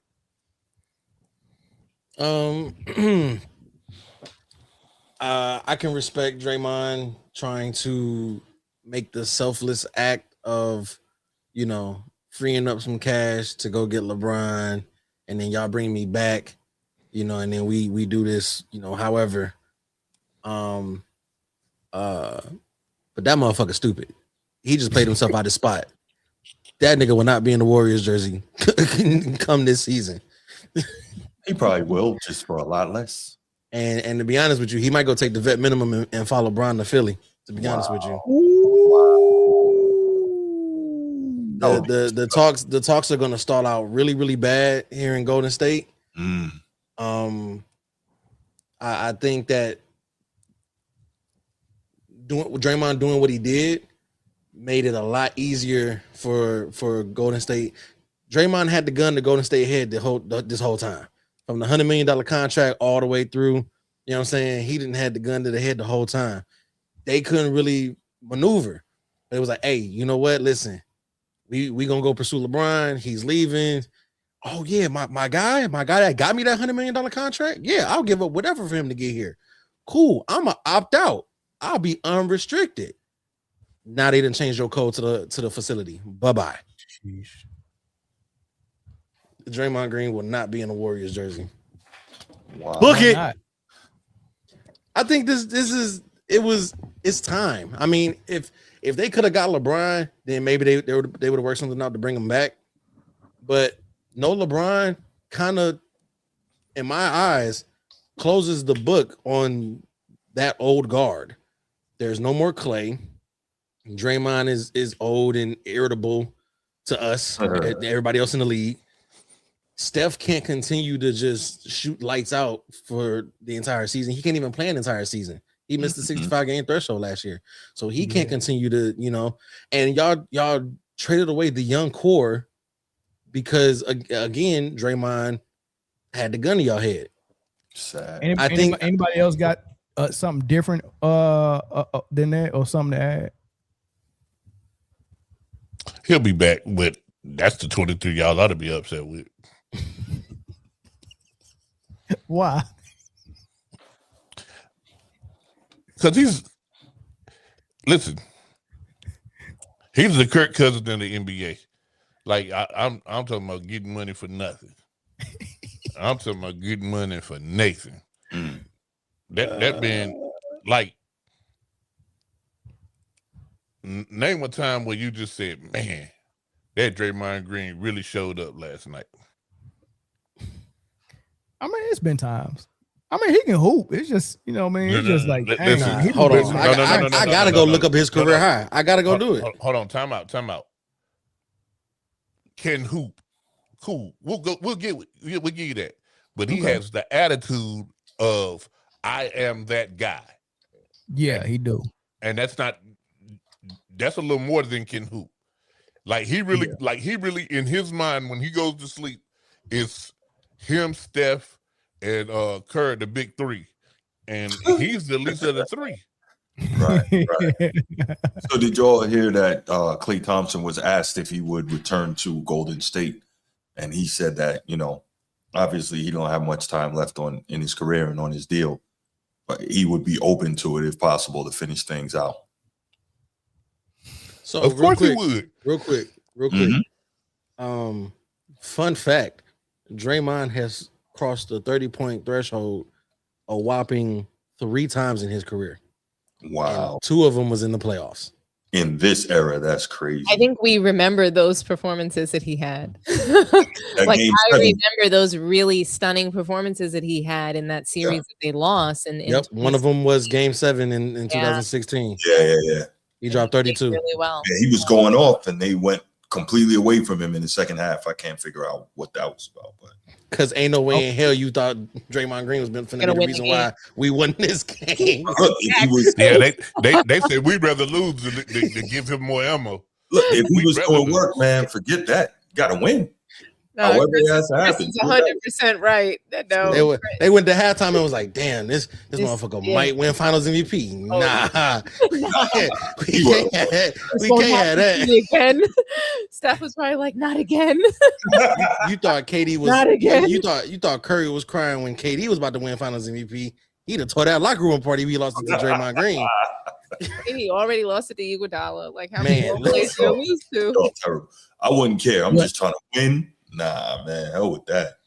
Okay, it was another free agent they named. They named Kuminga, and getting traded to the Hawks. He played well for the Hawks. Did good in the playoffs against New York. They were the only team to get 2 games against New York, and Kuminga performed pretty well and guard Karl-Anthony Towns pretty well, playing up. Guarded him way better than Wemby did. Now he's a free agent. He's looking for some money, and they mentioned that now that the Cavs. They've let Dean Wade go. They let D Wade go. They didn't get LeBron. They got a hole at the 3 spot. Do you like Kuminga in Cleveland? There's also an opportunity that he probably could go and help and replace Tobias Harris in Detroit. What do you like Kuminga between those 2 teams? if he can be a quality scorer, I like the Detroit better because I said it before the playoffs started. Detroit so desperately needs that second guy to help Cade Cunningham. He really needs. So I like him best in Detroit. I think that could be a good fit. If I'm Kuminga, I go to Golden State and tell them, look, man, I'll take a team friendly deal and get Golden State happy, and then be like, psych, asshole. Like I would shit on them every chance I got. For real, man, because they did that boy wrong. Yeah, they did for real. But I mean, at least they gave him some money on the way out. You know what I mean? Because they negotiated all last summer trying to get him back in Golden State long term, and he didn't. Like, if he was like, if you go give me long term, keep me here, I want to make sure I play, number one. Number two, I don't want you to sign me and then try to trade me. And he couldn't get that type of trust with a no trade clause, so he signed the short term. Got the money, and then Golden State did what I thought they was gonna do and traded him at the deadline. I knew they was gonna do that. Steve Kerr should be ashamed of himself. Nah, what he did to Tatum in the Olympics, what he did to Kuminga with Golden State, what he did to Wiseman at Golden State. What he did to Jordan at practice. Don't forget that. And that's why he hit his hand with his face. That was crazy. That's why his face bubbling up like it is. Like an owl. All right, DeRozan, y'all. I like that in Miami. I do. That's interesting. It also adds absolutely. DeRozan got more points than most people. That's true. He up there. He might be top 30 by now. Top 35. Yeah, and he's got. I think he's He's top ranking in mid-range points specifically. Yeah, of course. Yeah, that's mid-range assassin for sure. Yeah, which is interesting because Miami need 3-point shooting. I was just about to say he adds absolutely no 3-point threat. Yeah, but they also need ball handling. Pause. What I mean, would Bradley Beal fit with the can he still you know what Bradley Beal fit at home? ER. Thank you. Yeah, Bradley Beal. You need plenty. Everybody needs to learn from the damn Phoenix situation. Yes. Yeah. Getting hurt. What happened to him? He can go sit down. What happened to him? His hip. I think that he wasn't supposed to be like a major centerpiece on a team. I think that he was supposed to remain like a small market star. And once some people get out of that element, it collapses for them. What happened? That man got too close to John Wall and caught whatever he had. He was fine with the Wizards. He went. What happened was John Wall was the real superstar. Bradley Beal came and showed some glimpses and some promise that he could score. Yeah, right. And the Wizards thought they had a replacement and was like, we can get rid of John and just give the team to Bradley Beal. The team was bad. Bradley Beal put up 30 shots a game and averaged 30 a game, and we got the scoring title. And everybody thought he was a superstar, which he wasn't. That'd be equivalent to. But everybody didn't think he was, Mel. Do you remember when Shaq embarrassed him on TV and was just like, "You are not a superstar"? No. Who said that? Shaq. Shaq. Yeah. Sheesh. He said it. He said it. I think he said it the same day he told Donovan Mitchell he wasn't a superstar. Oh. Well, you know what? I'm glad you said that, Dominique, because speaking of superstars and who is and who's not a superstar, I don't know how you just manifested that just now. Gilbert Arenas was at the Fanatic. Is that what it was called? The Fanatic? Yeah, Fanatic Fest. Yeah, the Fanatic Fest. And he did kind of a preview of his revamped Gil's Arena show with himself, Josiah, and Nick Young. And they asked him, is Jalen Brunson a superstar? And he said no. He tried to explain it. This is what he said. Those are superstars. So from high school to college to the NBA. So Jalen Brunson a superstar? Yes. No. Are you crazy? But he could be. Oh, get the fuck out of this motherfucker. Wow. Is he crazy? No. Are you crazy? I'm tired of this. Hey, you got the Jalen Brunson shoes? No. They're not starting like this.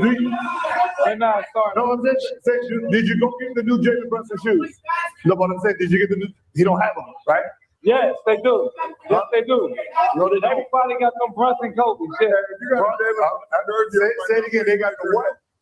He turned down his own shoe. No, what I'm saying, he has the what shoe? You think if he has the Kobe? Yes, and they sold the Kobe. But he turned down his own Kobe. He turned down his own shoe to represent somebody else.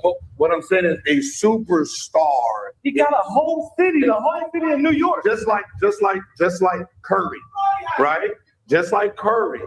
No, Gil, you just LeBron James as a daddy. He sold $50 million. He sold $50 million in jerseys the day they released it. That is a superstar. So you think Bronson didn't do that? Hey, he said he ain't selling shoe. He ain't got his own shoe. He ain't selling jerseys and all that stuff, man. It's Jalen Brown. I start with the New Yorker, and then I want to hear from Jay and Bruce after this. Is Jalen Brunson a superstar? Absolutely. I think he is absolutely a superstar. I think that there's criteria that, I have, that I've used for that. And, you don't just have to have a signature shoe to be a superstar, but I do think that going to the finals and winning a finals, especially for a team that hasn't won in the last 53 years. And I mean, I have all the Knicks stuff and you can't get anything. You can't get you a Jeff Hamilton jacket from that title. You can't get any jackets. You can't get all the Fire Knicks championship, even anything from the playoffs, even when they went to the Eastern Conference. You can't get anything good. It's gone, or it's being, resold for crazy, insane prices. But you want to know what you can get? You can get a pair of LeBrons on sale. So don't hit me with Jalen Brunson doesn't have a shoe. Don't hit me with he has no signature shoe, blah, blah, blah. Steph Curry, nobody gave a damn. Nobody was wearing Steph Curry sneakers. Does he even have an endorsement anymore for a sneaker? I don't even think he's with Under Armour now. His sneakers sold out. They said Steph Curry's shoe was like Bigfoot. Like everybody say they seen them, but nobody ever seen them. They say they selling out, but I ain't never seen nobody playing them though. I mean, so I think being a superstar it's so many things, and it could be different things for different people. And I mean, Jalen Brunson has cemented himself as a forever superstar. I mean, I don't think you guys realize, anybody shaking their head, Bruce, you shaking your head is insane. Yeah. Being somebody from the East Coast, he's cemented himself. It doesn't matter that LeBron James has gone to the East Coast now, that he's trying to soak up the cold air in on the East. We're not going to get away from, Knicks in 5. We're not going to get away from that title for a while.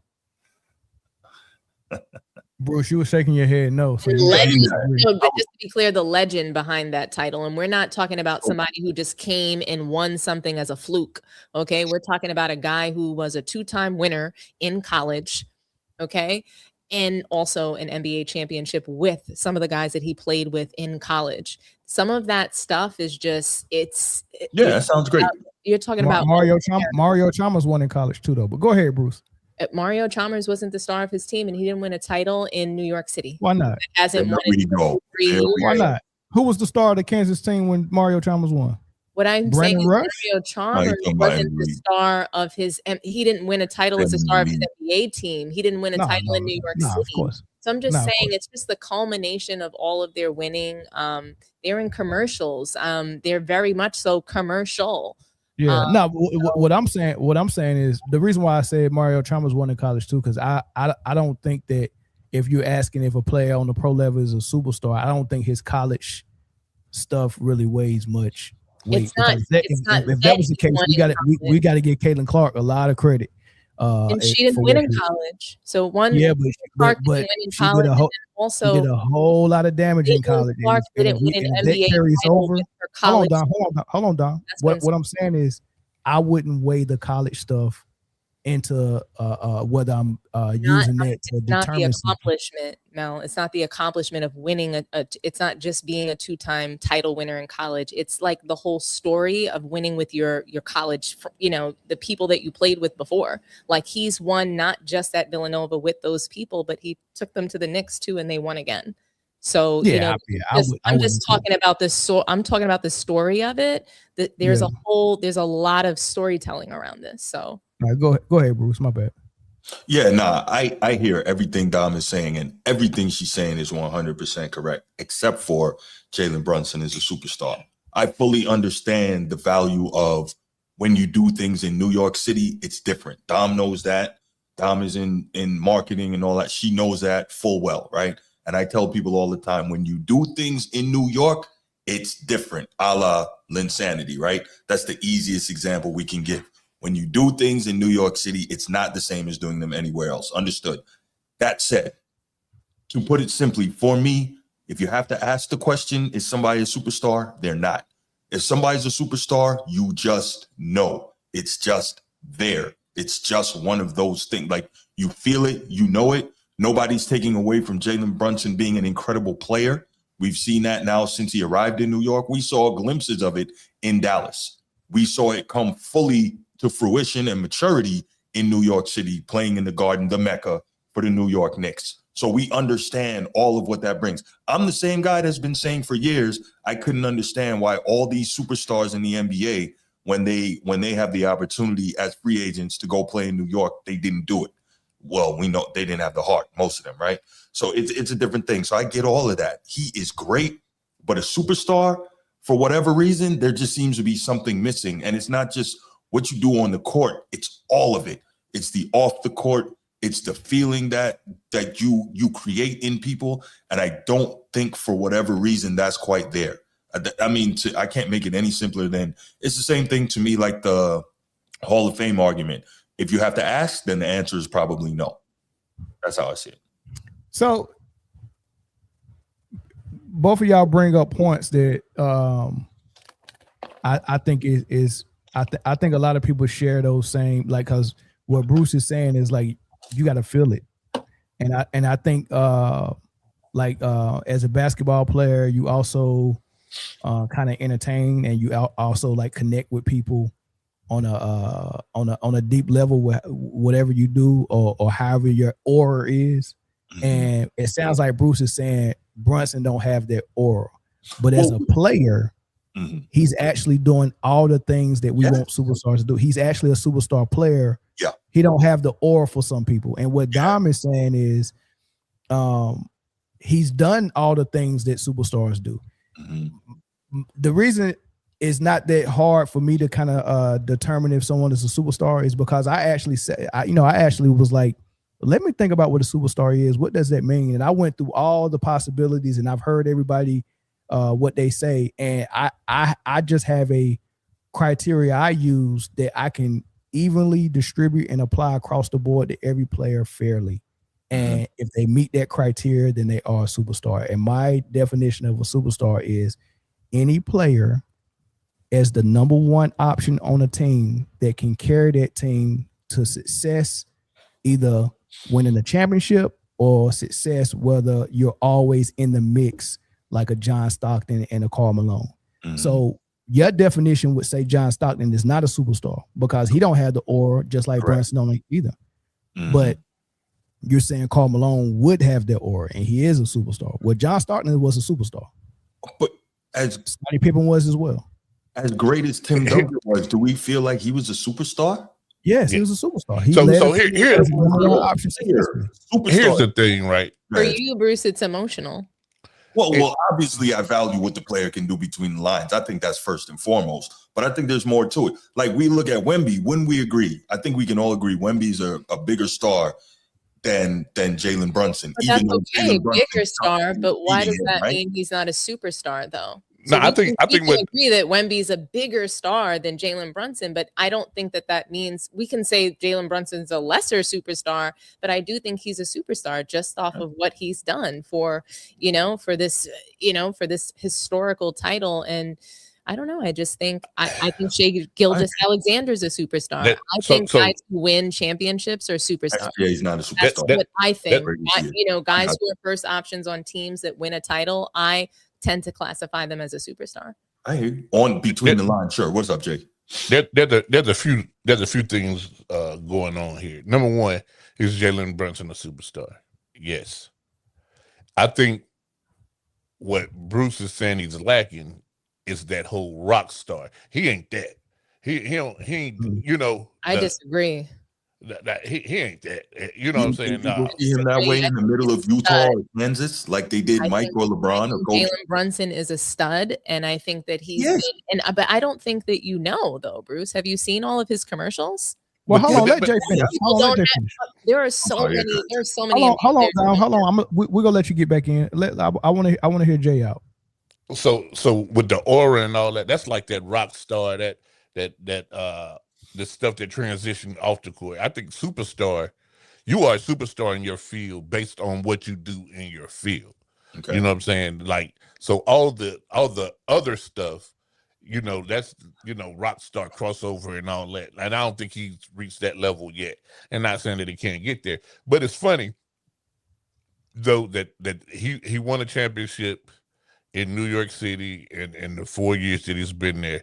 So if they miss the playoffs for the next 4 years, he's still a superstar. He's still a all that to you, Dom, correct? Quick question.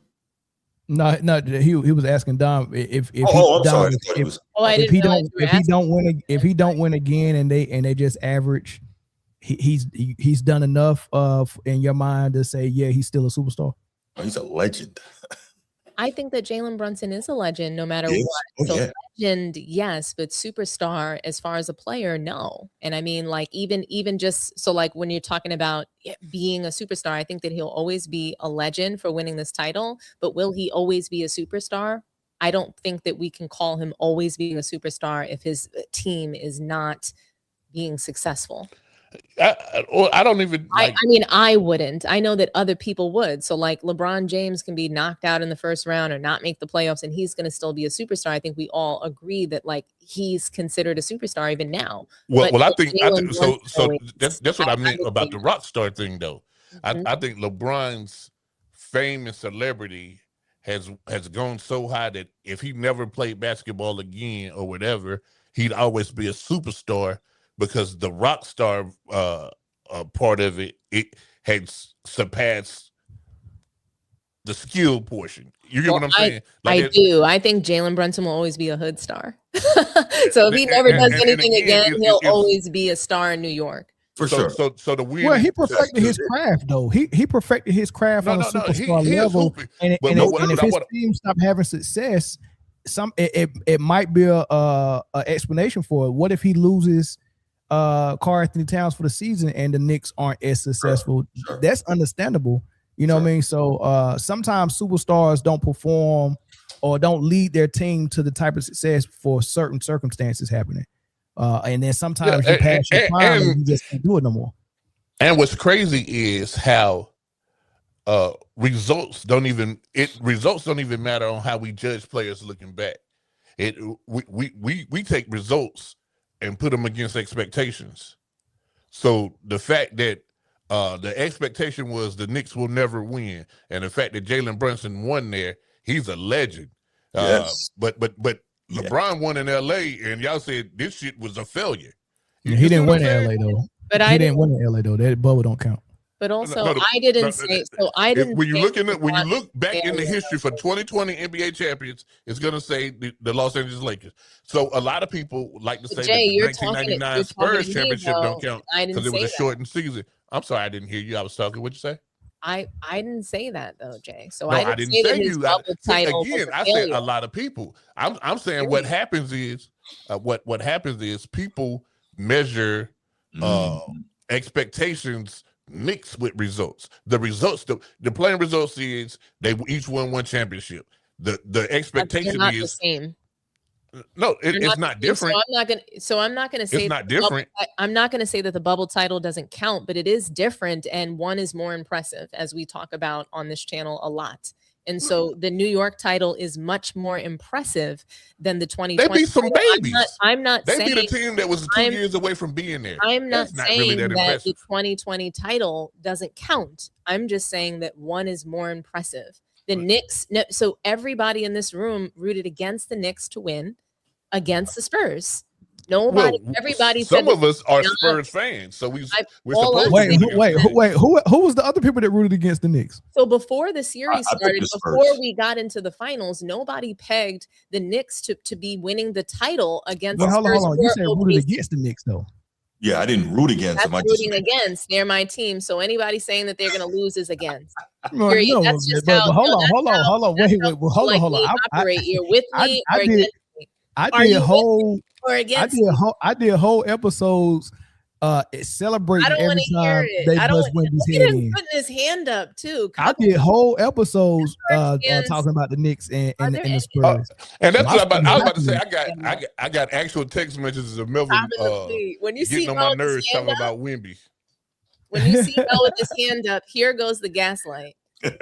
But ultimately, all I'm saying is, and not you particularly, Dom. I'm just saying how people judge things really has a lot to do with the expectation and not so much the results. I hear you, but I've been a little bit consistent. Somebody in the comments even said that I called Tatum a superstar.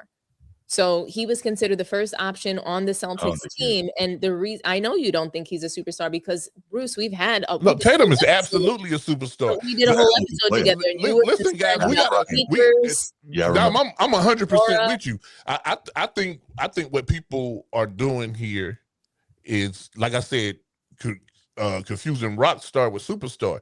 Tatum is a hooper, and if we're just talking about basketball, nothing about basketball, you're not going to 10 players better than Tatum. If it's just between the lines, I got you. I just think you've got to watch some of the commercials, Bruce, and I think that you've got to watch some of the things that I've seen. Why I think that he's a rock star, at least for right now. So I think he's a rock star right now. We got to hear from Chris, I do think Jalen Brunson got the personality of cannabis, like the rapper. He wasn't. Hold on, Bruce. I got to hear from Chris on this, but then I want to get Bruce's definition of a superstar because he's shooting down a lot of people that I think are superstars. He said Tatum wasn't a superstar, Brunson was. Like, you shooting down a lot of good players that are superstars in my book. You said SGA wasn't a superstar, but Chris, your thoughts on this whole thing, and then Bruce, I want to hear your definition of a superstar. I don't think he's a superstar yet. Okay. I don't think winning a ring automatically vaults you up there. I think that there are other things you have to be good consistently for a decent amount of time. And then if you win, I mean, it helps, but it's not an automatic outlier to make you a superstar. Also, just like what you do on the court, you have to be phenomenal on the court. Like, and we talked about this either last year or year before last. When teams game plan for you, that makes you a superstar. Like how to and they do that for Brunson, bro. They do, like they have to, or you're gonna get cooked. I think more often than not, Jalen Brunson ends up shooting himself out of games that they could have won. No, they won a championship. I don't agree with that one. Yeah, that's fine. And shit, how much more winning can you do from winning the championship, Chris? Facts. Jeez. But I said, winning a championship doesn't automatically winning a championship doesn't automatically vault you to being a superstar. If you led that team to a championship as the number one, it doesn't automatically. Was on the precipice. I'm just asking. Name a number one that we can remember in the last 15 years who led their team to a championship that is not a superstar. That won it. In the last 15 years. Or you can go the entire career of the 78 years of the NBA. Thank you. What player has led their team to a championship? That means 82 games plus the gauntlet of the playoffs, then get to the finals against the other team's best team from that conference, and you win that, and you're not a superstar. You did that as the number one option. Accomplishment. Like Mel, how much more do you need to be a superstar? No, I'm just tell me who's not a superstar who's done that. Chauncey Billups. Who? Chauncey Billups. That's a good Chauncey one. Billups. Okay, that's very close. You don't think Chauncey Billups? What was Chauncey Billups? A star. Okay, now what was Rasheed Wallace? There's your number one. There's your superstar. Chauncey Billups was not the number one for that team. He was the point guard who ran the offense when they needed a bucket What's Fancy doing right now, by the way? The guy who was unguardable, the guard that was unguardable was the superstar named Rasheed Wallace, who everyone admits is on the level of all the great power forwards, Duncan, Weber, for sure, Garnett. Yes. Who was Finals MVP? Who was Finals MVP? But there's your number one, just like Tony Parker. Just like Tony Parker was the Finals MVP when Tim Duncan was the Iladiago was the MVP.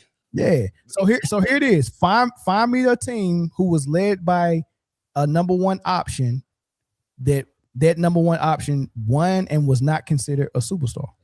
You already failed with Detroit. Is there another? I didn't fail. Houston, Rasheed Wallace is a superstar. He was the number one. He was not the number one. Hakeem Olajuwon is a superstar. You have Hakeem to stop, Olajuwon is you a have, superstar. you have to No, stop this. listen, Bruce, he you is have my to stop. favorite player of All right, all the show has to time. end right now, Mel. Just I end the can't show right now. rock with you on that one, Bruce. No, think about this. Okay, so think about this because Mel asked me. No, he had people wearing Etonics, bro. People ask me about. So this is why I say that, right? If you go to the middle of Kansas or the middle of Utah or something like that, right? And everybody who knows me knows I love Dream. That's my guy. But you go to certain places, he will be recognizable because he's 7 feet tall, but people aren't seeing him as a superstar. There's the you talking about rock star. He's my rock star. To being a superstar.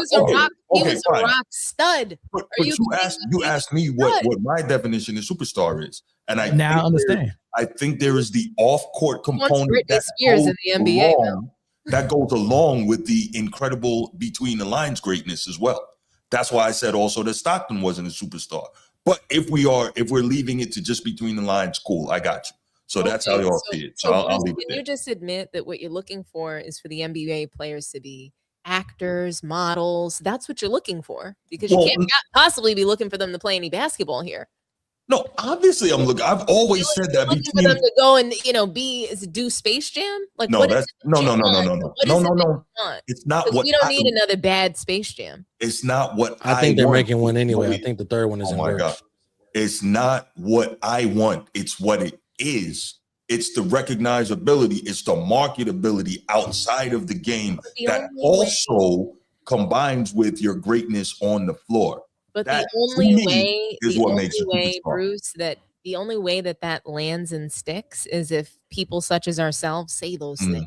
So when we say that it's about this or we say that it's about that, that is what it becomes about. But it has to at some point be about basketball. Of course it's about basketball. Anybody, listen, once again, anybody, I literally have a drop in my roadcaster for Hakeem. I literally have a drop on the button. So you think that a guy who's remembered as the Dream, who literally has a nickname, who was global, you don't think that's my favorite player of all time? That's your favorite player of all time. You don't think any of those things matter?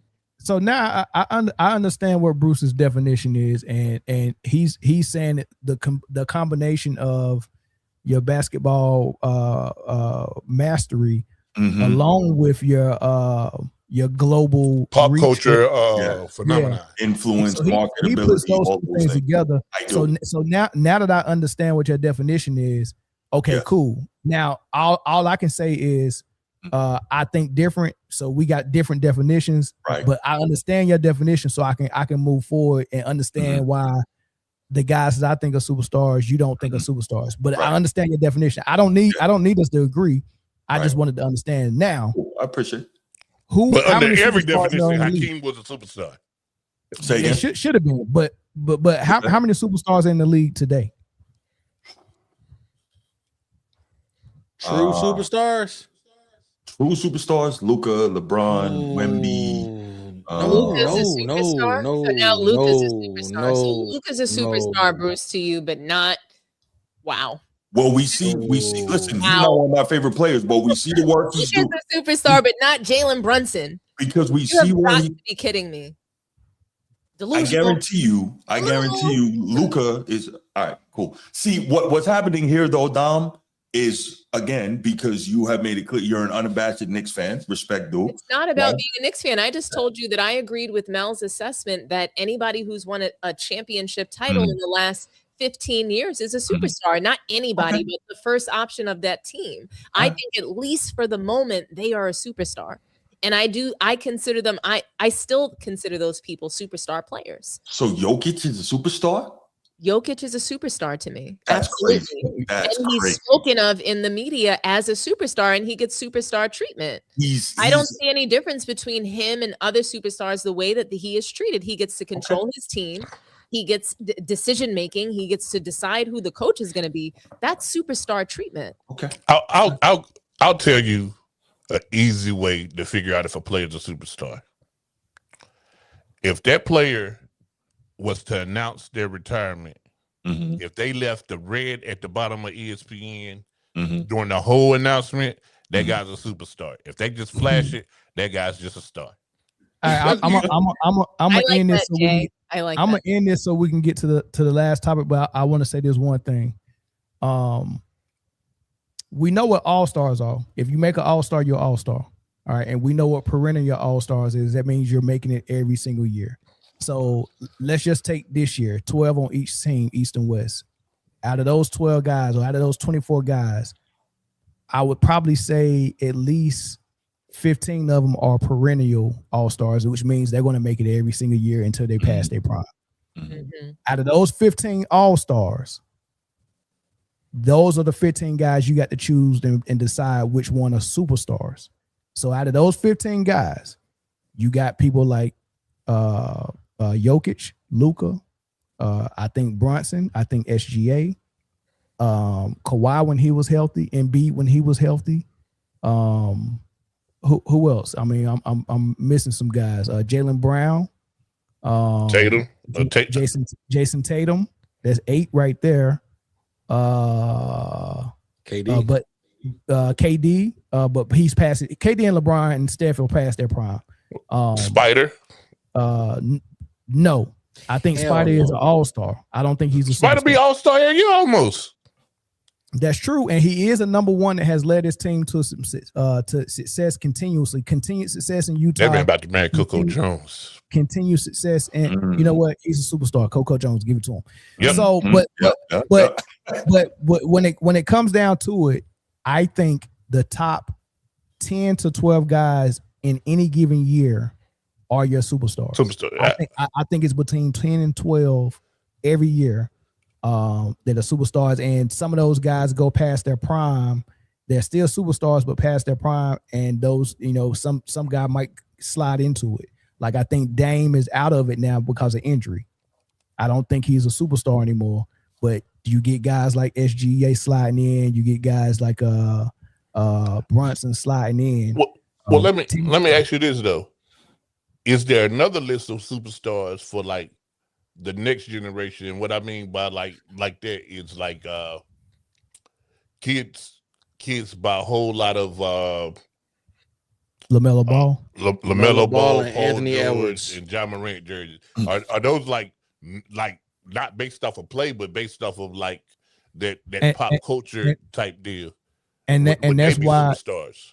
And Jay, and you're right, and that's why when you gave my definition of a super team, and you said 3 superstars in their prime, I corrected you and said 3 proven superstars in their prime.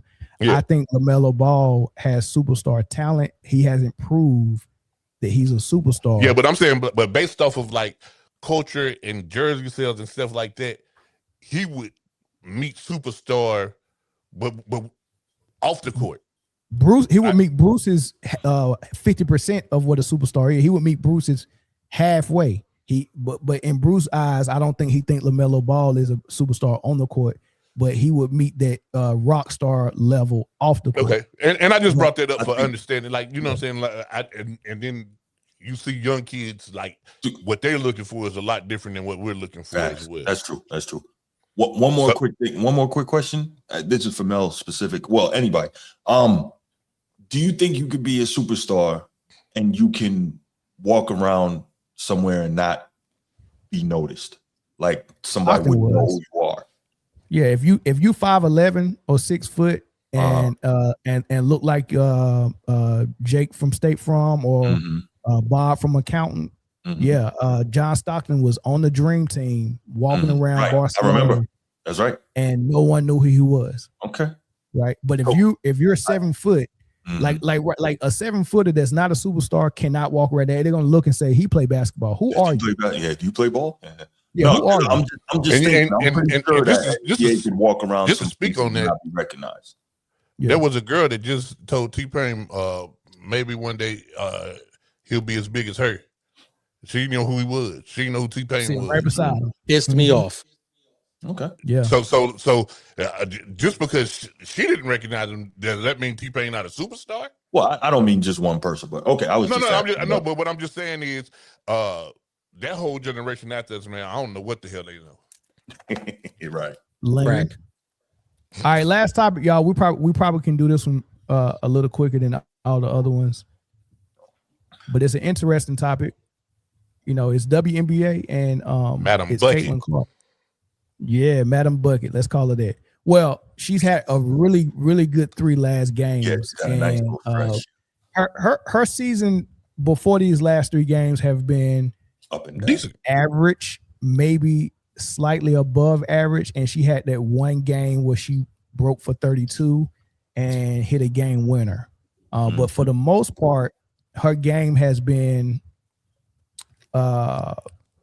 you know, I mean, she missed some time with injury, and her team actually played better without her. True. She was up and down, and her play was so average that her fan base had nothing else to talk about except who fouled her, who's jealous of her, and all this stuff. You can tell when she's not playing well because they talk about everything but basketball.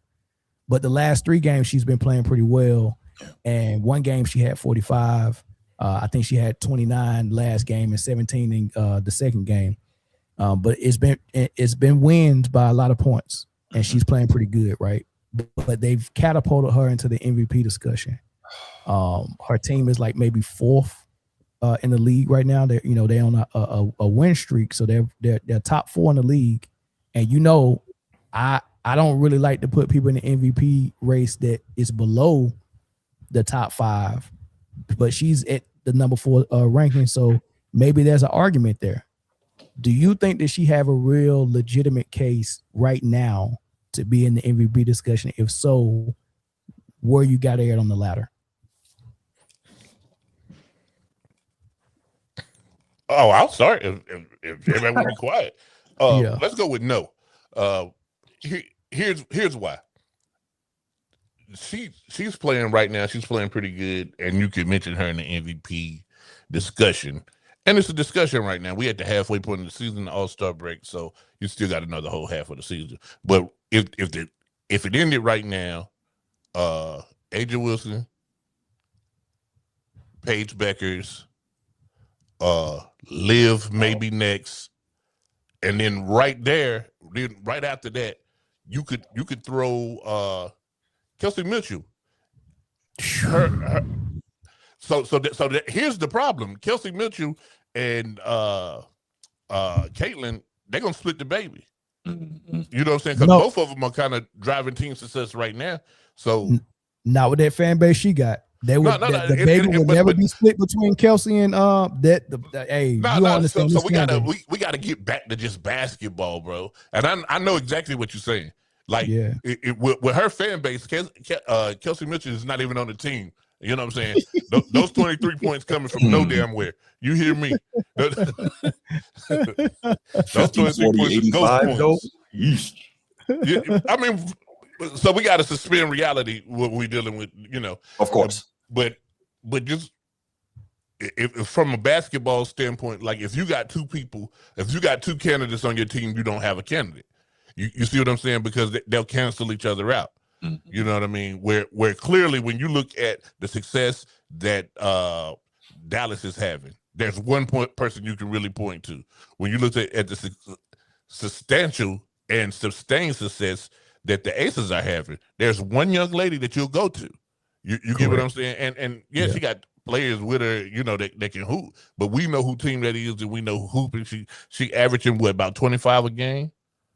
You know what I'm saying? Another 8-9 boards. Like, come on, bro. She hooping. And what's crazy is if we're looking at statistically, she won the MVP last year, and right now, in my opinion, she's having a better statistical season this year than last year. That's crazy. So the conversation is right now we really comparing her against her other hits. We comparing her against her other albums. So ain't nobody else dropped the album worthy of talking about right now. But Paige is close. Listen. Paige is close. Who ain't dropping an album worth talking about? Huh? Who ain't dropping an album worth talking about? I don't know. We'll get to that later. We trying to end this one, but I like your order of Asia. You said Asia, Paige, Olivia, and then start the debate for everybody else at 4. I like that. Right there. That's how I got it too. This guy said on the comments, there's no way you can put her over Mitchell. Mitchell hasn't missed a game. She's leading them in scoring, and she's the one who's leading them to more wins. Let me speak to that. Let me speak to that real quick. Don't let a little thing like facts get in the way of this. Don't do that. That's what I'm saying. You got to suspend reality. I'm sorry. She doesn't deserve to be in the NBA in the MVP conversation. Absolutely not. And MVP is just, and forget how I might feel about Caitlin Clark's play, right?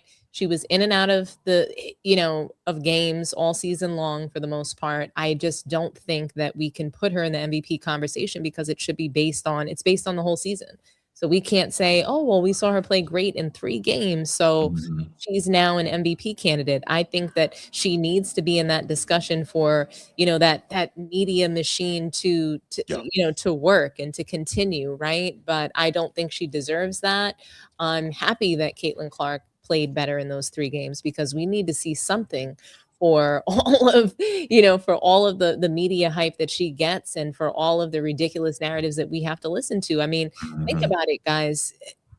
She's in the MVP conversation after her play this season. This season was not, it wasn't a good season. Okay.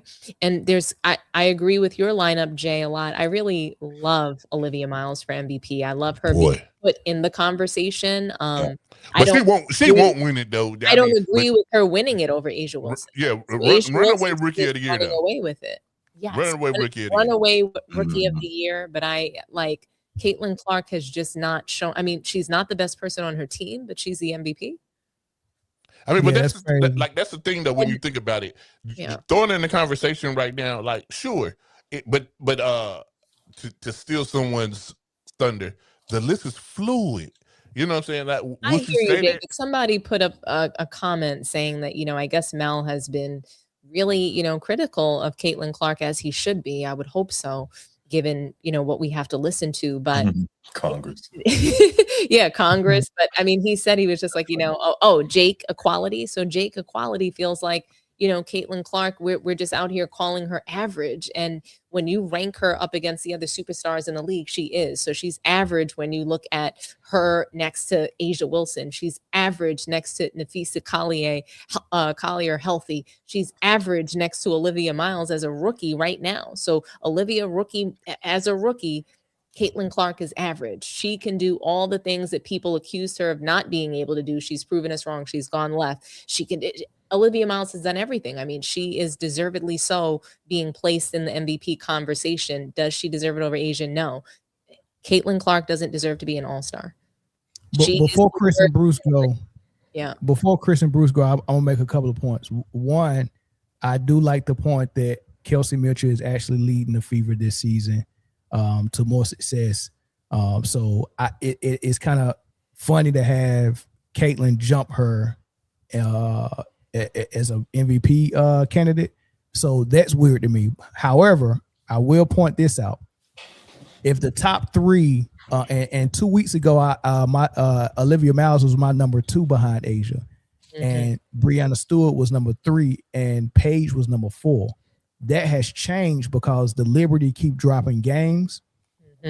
Paige is playing phenomenal, and Olivia had a couple of down games, and then she missed 2 games, and now Nafisa is back. Wow! And she's taking over. She's taking over. Like Liv had a very quiet game of Nafisa's first game back, and there was a lot of Courtney Williams doing 2-man game or 2-woman game with Nafisa, and it was all. I was like, oh wow, they chemistry just clicked like that. And I think that's going to take away a lot from Olivia. So she's going to drop. I think I got now Paige number 2 and Asia number 1. And what's going to happen is Liv is going to drop. all the Indiana Fever fans or the Caitlyn fans is going to act like Mitchell don't exist. And Breanna Stewart don't have a strong case. So Caitlyn's going to be in that top 3 for MVP. That's even though she's just like, to me, she's a bottom point guard. I don't, when we, I won't go there for. Yeah.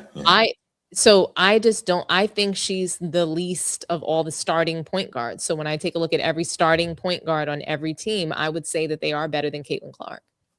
I wouldn't go that far. But I respect it though. I wouldn't go that far for sure. I saw Erica Wheeler. Oh, Erica, when I saw what Erica Wheeler did to Caitlin Clark and how she embarrassed her recently, okay. So I'm gonna pull your move here, Mel, and I'm gonna give her a little grace, a little bit, and point out that Caitlin Clark is having career year in points, career year in field goal percentage, career year in 3-point percentage. So there's some improvement there, just under her career average in free throw, right? So not having a terrible year, and the turnovers are down slightly, still terrible, but down slightly, right? From, I think, averaging 5.5 coming into this year in her first 2 years, 4.7 this year. So little bit of improvement, right? I know. I'm just trying to be objective here. That said, no, she's not an MVP candidate. Has she had some great games?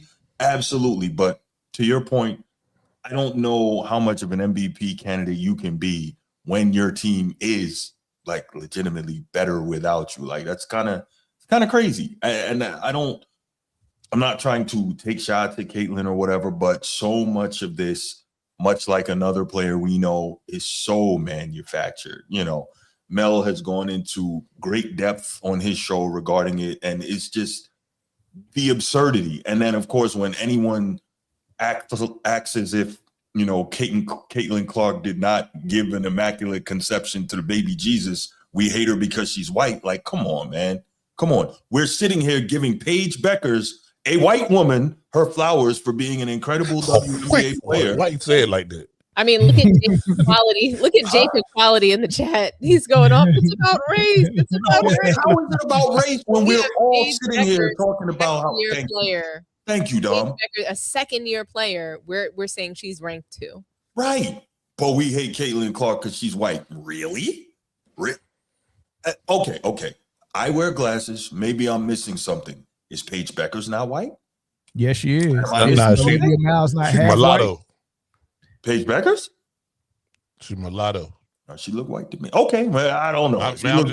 Listen. Don't let my misinformation throw you off the scent. Sound like no, that girl's white as rice. No, but in all seriousness, though, right? I think that Caitlin is slightly improved this year, but to say she's in an MVP conversation, come on, man. Like she had the 45 and 10 the other night, which was absolutely crazy. Mel, I think you and I were texting, and I sent you the stat about Asia Wilson having like numerous ridiculous WNBA stat lines that have never been done before, but we don't hear anything about those. Like, come on, make it make sense.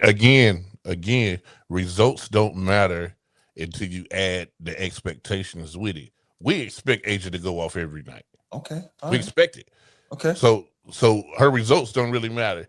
Like, people were more shocked that Caitlin had it in it. And before she did it, me and Mel had a little conversation. I was like, yo, she got a good game coming. Like, she got something in them. They're going to come out.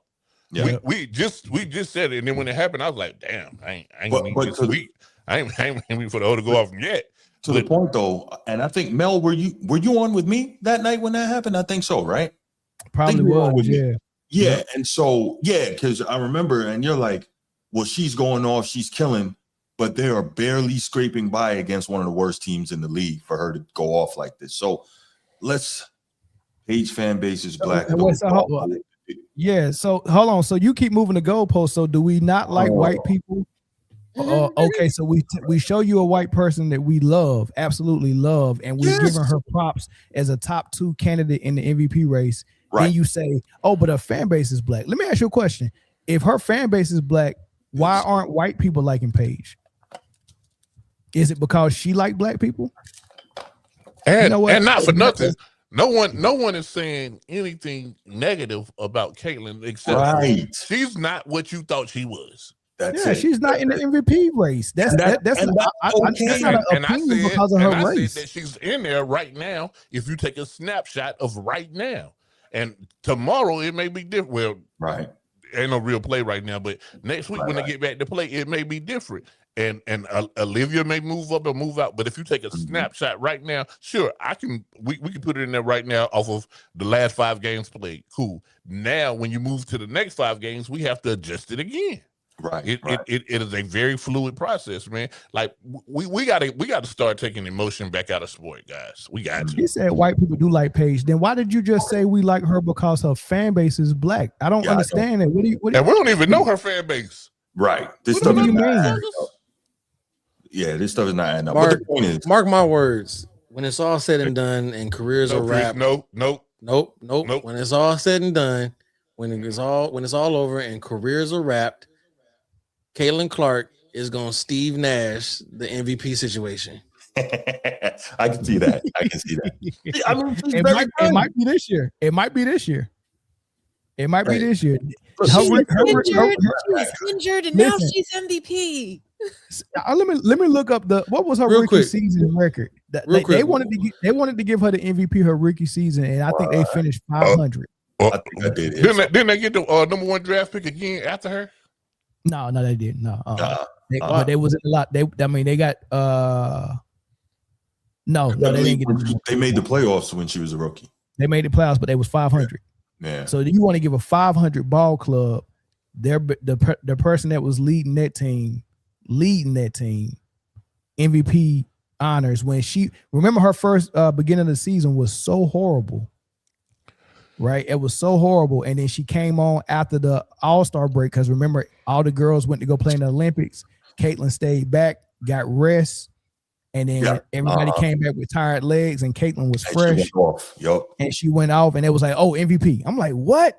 For half a season? Like, okay, you look good for half the season, you look bad for half a season, and you finish 500, which makes sense. Bad and good, 50% bad, 50% good, and you finish 500. That makes sense. That's not the most valuable player. So they almost gave it to her with a 500 record. Right. You know, with this top 4 record, if she's able to finish strong, she's going to be heavily in that MVP discussion. Trust me. Well, that's can I give y'all a little fun fact real quick? Yeah. So I'm just doing a little scrolling on ESPN, right? And I'm going through all the league leaders and turnovers in the WNBA, and I did the last 12 years, right? Sheesh. Just looking at 2014, nobody from 2014 up until through 2023 averaged over 4 turnovers a game. Caitlin Clark comes in 2024, leads the league 5.6. 2025 leads the league 5.1. This year leads the league 4.7. That's crazy. You got an echo coming in from somewhere, Chris. What you got on? It ain't me. It's somebody TV. Okay. Yeah, the turnovers is amazing, but remember, they're going to ignore that just like the turnovers don't exist and Kelsey Mitchell don't exist. That's the only way she gets in the MVP discussion. But let's move because since we got Jake Equality on here who wants to make it about race, I just wanted to. It was a conversation me and you had, Bruce. Remember the guy that was on Twitter talking to me about how Caitlin Clark is she's a right winger and all of this stuff. And I was like, actually, all the stuff that y'all think Caitlin Clark represents, she don't represent. She really has a best friend who's on the LGBT side, and y'all don't like that. Caitlin has no problem with that. She's open, she's lenient on all of that stuff. She just stay quiet about it. And y'all represent all this hating this group, hating that group. She loves all of those groups that y'all hate, and y'all think she represents y'all, but she don't. But President Obama came to their all-star practice today because it was in his Chicago Obama gym that he he had built that was practicing there because it's in Chicago. He came in, he greeted all the girls, had a special moment with Asia Wilson, a special moment with Caitlin. It was a beautiful thing. He greeted every player, shook their hand, every coach, man. Everybody just flocked to him. Nobody did not want to be around Obama. It was so inclusive. I could imagine if someone else came in there, it would have been split in half. I don't think everybody would have been receptive to it, but the most receptive person to it was Caitlin Clark. Like Caitlin Clark, she melted when Obama came in. Like she melted when he came in, and I thought that was pretty dope, man. So did y'all see that or no? Yeah, and he took a moment to kind of talk to her on the side, one-on-one, and she really was. She made commentary on it later. I don't know if she was asked about it. I'm sure she was, and she definitely was very happy to have had that, one-on-one with 44. So I thought that was telling. Yeah. Well, I've never seen this girl smile this hard, not even with her boyfriend. She was so just overwhelmed by even being close to Obama. She was waiting her turn in the back, just, oh man, please come and talk to me. Please come and talk to me. And then when they asked about it today at the press conference, she said, I've never sweat. My hands have never been that sweaty before in my life. Like she loved 44. She loved Obama. She loved that melanin. Right. So I just want to kind of let y'all know, all of these people who were liking her for political reasons. I just want y'all to know that she's with us. Like we're adopting Caitlin Clark now because y'all didn't know how to take care of her. Y'all wasn't good stewards over her. We're adopting her. She's ours now. Right.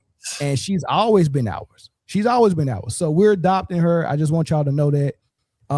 And don't forget when she supported the tweet that came from Taylor Swift years ago, when y'all tried to throw her away back then, when she was saying, hey, look, man, I support Kamala Harris pretty much. You know what? Let's do this. Let's start with the tweet. And it wasn't a tweet, it was Instagram. Let's start with Taylor Swift when she said, I will be casting my vote for Kamala Harris and Tim Walz in 2024 presidential election. I'm voting for Kamala Harris because she fights for the rights and causes I believe need a war to champion them. I think she is a steady-handed, gifted leader, and I believe we can accomplish so much more in this country if we are led by calm and not chaos. I was so heartened and impressed by her selection of running mate Tim Walz, who has been standing for LGBTQ plus rights, IVF, and a woman's right to her own body for decades. 11.6 million likes. Caitlin Clark was one of those likes. Her fan base said, we want to get rid of you. You're turning into Paige Beckers. We knew you was jacked up. We knew you was a leftist, and y'all wanted to get rid of her. And y'all asked her about it at the press conference. She said, look, man, I'm not going to lean and give y'all what y'all want and tell y'all who I support. She said, I have this amazing platform. So I think the biggest thing would be to us can encourage people to register to vote. And then if you go down to the second paragraph, that's the biggest thing I can do with the platform that I have. And that's the same thing Taylor Swift did. Continue to educate yourself on the candidates that we have, the policies that they're supporting. I think that's the biggest thing you can do. And that's what I would recommend to every single person that has an opportunity in this country. She's leaning left, y'all. I don't know what y'all thought y'all had, but this ain't it. Right? Y'all can't turn her into a hater just like y'all are haters. Go ahead, my bad. Number one, Mrs. Kelsey's original Instagram post was amazing. I liked it every time I see Taylor Kelsey. Shout out to Travis. Yeah. Did she change her last name? She better. He probably changed his. Travis. No, she's not doing that. He probably changed his. But number two, I got a text from my doctor. His name Umar. He said she does not belong to us. I don't know what that means. Who said that, Dr. Umar? Yeah. I'm so stupid. All right. Anyway, y'all thoughts on her admiration for Obama? Swag. I think there are a lot of people who admire Obama. because he's personal. He can connect with people, all types of people, not just black people. He is a person who, despite what some people want to push narrative wise, and I don't like to get into politics, but he is a person who generally believes in bringing people together and has always tried to do that.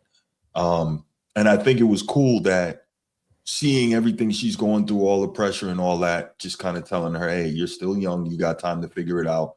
You know, taking that moment that he didn't have to take, I thought that was really awesome. And clearly, you know, you saw how much he appreciated that, he acknowledged that. And of course, you know, he's a mega basketball fan, so he sees it. And he probably, hopefully he told her, hey, chill on the turnovers. I hope he did. I think it was a cool moment. I think we've gotten to a point for some reason that we have to incorporate a whole bunch of things with other stuff, and none of it has any correlation to the other. People keep forgetting to keep the main thing the main thing. Like, this was just a dope interaction between a former president who loves basketball and a current outstanding athlete in that field that he loves so much, in the hometown where he's at, where All-Star Weekend is being hosted. A lot of stars just happen to align. It's just a cool moment. It doesn't necessarily mean that she is more far left, far right, right on the aisle. She is. But what does that matter though? None of that matters, because it don't matter. It's noteworthy because there's a political side that is that has an agenda against the other side, and they're using her as an avatar to punch back at the other side. And I just think it's funny and ironic that she ain't even with y'all. It's like that is funny. And here's this dude right here that's trolling the comment section, who is very kinky, because he said the dude in the yellow hat is going to fuck and dominate my girlfriend. Why would you want me to do that? Yes, that's what it is. I had no idea what that meant. So basically, he's a cuckold, and you want BBC in your house somewhere with your girlfriend, and I don't do Hey, that. this is Rashad McCants, man. I'm not down for that. I don't know why he wants that. Why would you even want that? What? Like, that's a real question. Why would you want me to do that to your girl? Wow. I don't get it. Yo, man, it's been out the mud, man. We got Rashad McCants. I'm 110% sure that's not what that means. I was like, what? Okay, well, what it mean then? Not that. Obama not black. Who's Obama? That's man. You know what, man? We got Rashad McCants. And I have nothing to do with this going as far left as it's going. I just want everybody to know. I get you far left. I see what you did. All right, let's end the show real quick, y'all. Brittany did text me, and she wanted to call and comment about the Philly stuff. So we'll get through this part, and then we'll let Brittany call in just to give her thoughts on her team and LeBron joining, and then we'll end the show. But here's the other thing that I kind of wanted to bring up, and there's like lists floating around online already about the Olympic team for the women in 2028, and of course they got some of the obvious choices with Asia Wilson, Brianna Stewart, Nafisa Collier in their school. Kelsey Plum, question mark for that one, and Jackie Young, maybe question mark for that one. And then the rising stars behind her: Paige Becker, Caitlin Clark, Angel Reese, Aaliyah Boston, Juju Watkins. There's a couple of names I think that is missing. I want to see Olivia Miles possibly there, and I want to see Kelsey Mitchell there as well. So that the Jackie Young and the Kelsey Plum, maybe not, but Jackie Young is a scorer off the ball, so maybe Liv might have to be the odd woman out on this one. But I show you that list just to kind of jog your thoughts on 2028. You kind of look ahead, but with this caveat: is there a possibility that the toxicity that is with the fan base for Caitlin Clark is so toxic against women of color and queer women that you think that they're going to Isaiah Thomas her? And some people will say, if she's on the team, I won't be there. Do you think there's a potential that some people will sit this one out because Caitlin Clark fan base is going to be that toxic. Oh, crazy. I wouldn't think so. 2028 is still 2 years away. I'm not sure her fan base won't turn on nobody. Mm-hmm. I thought it was cute that Caitlin Clark and Obama had that picture. I just think no matter what party you're on, most people find Obama to be likable. I think whether she's left or right, I think that that people like Obama. So I think it's wonderful. But I think her fans they're going to suspend it. You guys ever hear of like literary suspension? I think they're going to just suspend the fact that she has this photo with Obama, and they're not going to, no matter what she does to be in support of, Black people or the left or whatever, no matter what she does there, that fan base is just, they're not going to let go of her being this, Midwestern, middle America, straight white woman. They don't want to let go of that narrative, no matter what it is that she thinks. They want to make it about other people hating her because she's a straight white woman. Yeah. Do you think that's going to affect 2028 though? But because if you think about how Isaiah got left off the Olympics, people really did not enjoy him as a person. Now that's not the case with Caitlin, but her fan base that follows her is so toxic. Even you remember, even the last Olympics, they said they left her off the team, and it leaked out that they left her out because they knew it was going to be some static, because she's probably going to be one of those players that wasn't going to get a lot of playing time, and that fan base would not allow that. They need the offense to run through Caitlin. They need her to get the most shots. They need her to get the most domination of the ball. They need her to get the most minutes. They need her face to be on all the flyers. I think if all of that is not happening, that fan base is an angry pack of bees, like the Bayhive. Well, and I think they're all over it. So I think Caitlin Clark in 2028 is going to get the marketing. The teammates, though, will they freeze her out because they don't like her fan base? I think that by 2028, her teammates won't like her. I see what she's doing on the court, and what I feel that she is making some enemies. What she recently did to Chelsea Gray, that flopping, and now her whole fan base hates Chelsea Gray. Like, when you do stuff like that, when you egg the fan base on against players and stuff like that, beloved players in the league, if Chelsea Gray's on that 2028 team, like I think she might be, I can't see them holding space for those antics that she's had with the flopping and the way that she makes it like she's a victim, like these Black girls are beating her up on the court.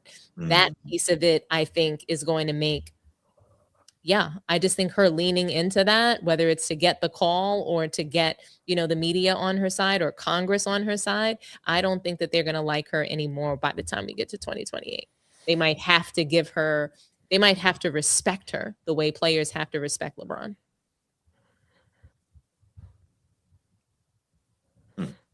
Bruce? No, I think I agree with I pretty much agree with what Dom said there. She made a lot of good points. I think it's tough. I think I'm pretty much in line with Dom. I don't have any pushback on that. That's all right. Any other thoughts? She'll be in the Olympics because she's a Nike athlete. Oh, there's that. Yeah, I get that. But if you are a woman of color who is also queer, and you know what's going to happen with that fan base when she's on that Olympic team, like I explained, the offense has to be hers. She has to get the shots. She has to be the point guard. She has to be on all the flyers. She has to get all the marketing. The girls got to say that she's the greatest, and that's going to be the dynamic. And if not, they're going to freaking turn on every girl on that team, every coach on that team, in the fan base and in the media. Everything that happens is going to be looked at like this is some type of sabotage by everyone around Caitlin, right? So that's why I brought that up. That's hard to play with, and that's part of the reason why they left off the team the last Olympic. Is that going to happen again, or do you see people saying, "Yeah, I won gold 4 years ago"? I'm not like Asia Wilson. She got 2 gold medals. Do you see her saying, "Nah, I'm good. I'm gonna stay home with Bam"? Not unless she's pregnant. Yeah. It might be one of them 6-month deployment Navy pregnancies. Or they might I can't manufacture participate. it. I'm pregnant. Then when they come back, they're like, "Hey, how many? I ain't pregnant no more." They might manufacture it where Caitlin, maybe she can't make it to the 2028 Olympics. She's injured. She can't, put herself through that. Like the 3-point contest. Yeah, like if they don't want to play with her, like if that I think it would be a thing behind the scenes, not openly, and she would put it on herself to protect, that they didn't want to play with her. If I remember correctly, the women won gold in France, right? Mm-hmm. Yeah. Yeah. Yeah. She better get with the program before she get Tyrese. Then I think they won the last 7 goals. The fan base won't let her get Tyrese. You mean don't get a lot of playing time? How? That's what I'm talking about. They like there are players like Jewel Lloyd and Jackie Young who didn't play that much in last Olympics. It just wasn't their summer. They just wasn't clicking it with their squad. They sat the bench a lot. You can't bench Caitlin. She can't be a player where you say this ain't your game, you getting cooked. We go put somebody else in. You can't do that to Caitlin because the entire media will say you're racist and y'all are doing it because she's white. So don't nobody want to be around it. And meanwhile, Paige Beckers will be out there doing her thing. Mm-hmm. So I would just ignore it, man. How many exhibitions of Caitlin getting locked up and cooked before you retool the lineup and be like, we might got to go in a different direction, man? Well, that's tough, dog. I'm telling you, man. It's gonna be a tough 2028. I'm telling you.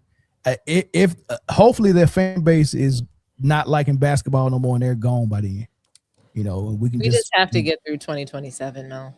Nah, I'm gonna be honest with you. Mel. Let's get to the rest of the season and then the next one. I'm gonna be honest with you, Mel. It doesn't look good for us because Juju coming up next, and then it's just gonna be all this reloaded. And Hannah Hidalgo, because when she getting that crouch, oh boy.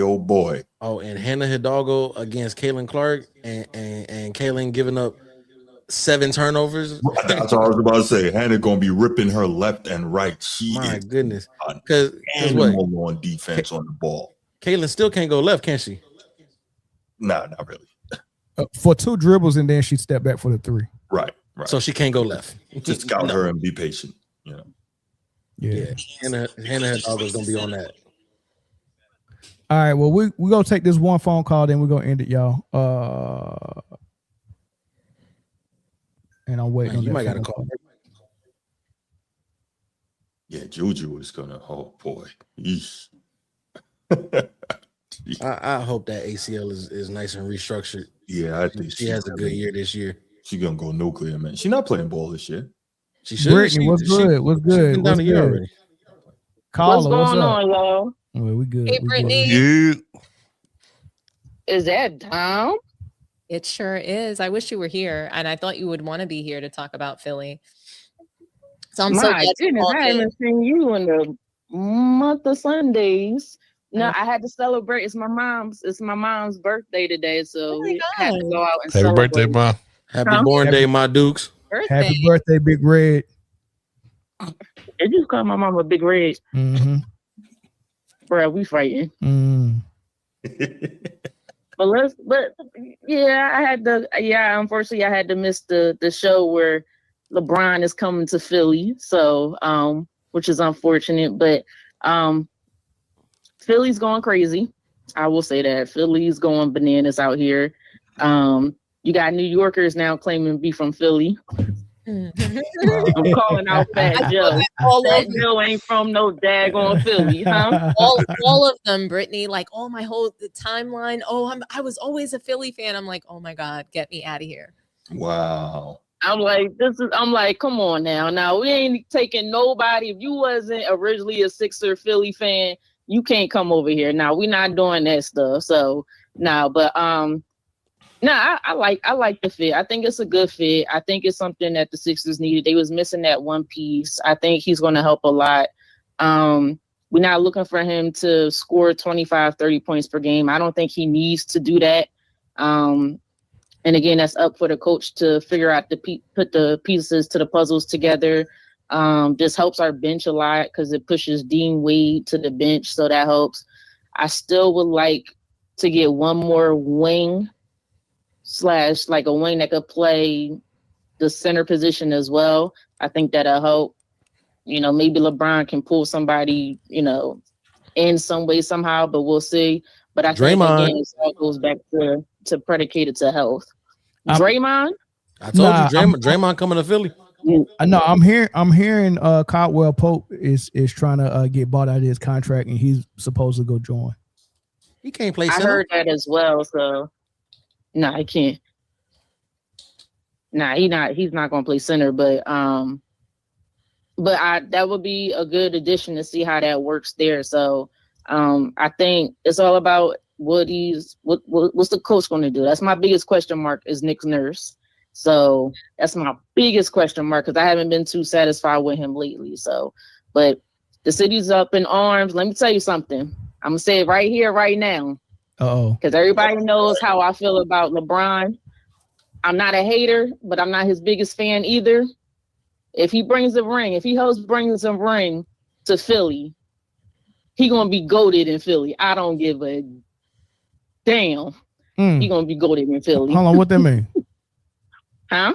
What that mean? What does it mean to be goated in Philly? They eat curry goat in Philly. He gonna get a statue right next to Rocky. You know what? I'll say it right here. I don't buy jerseys like that. I'll buy his jersey. Lord. Hey, I'm with it. In the mail. It's already in the mail. I will buy.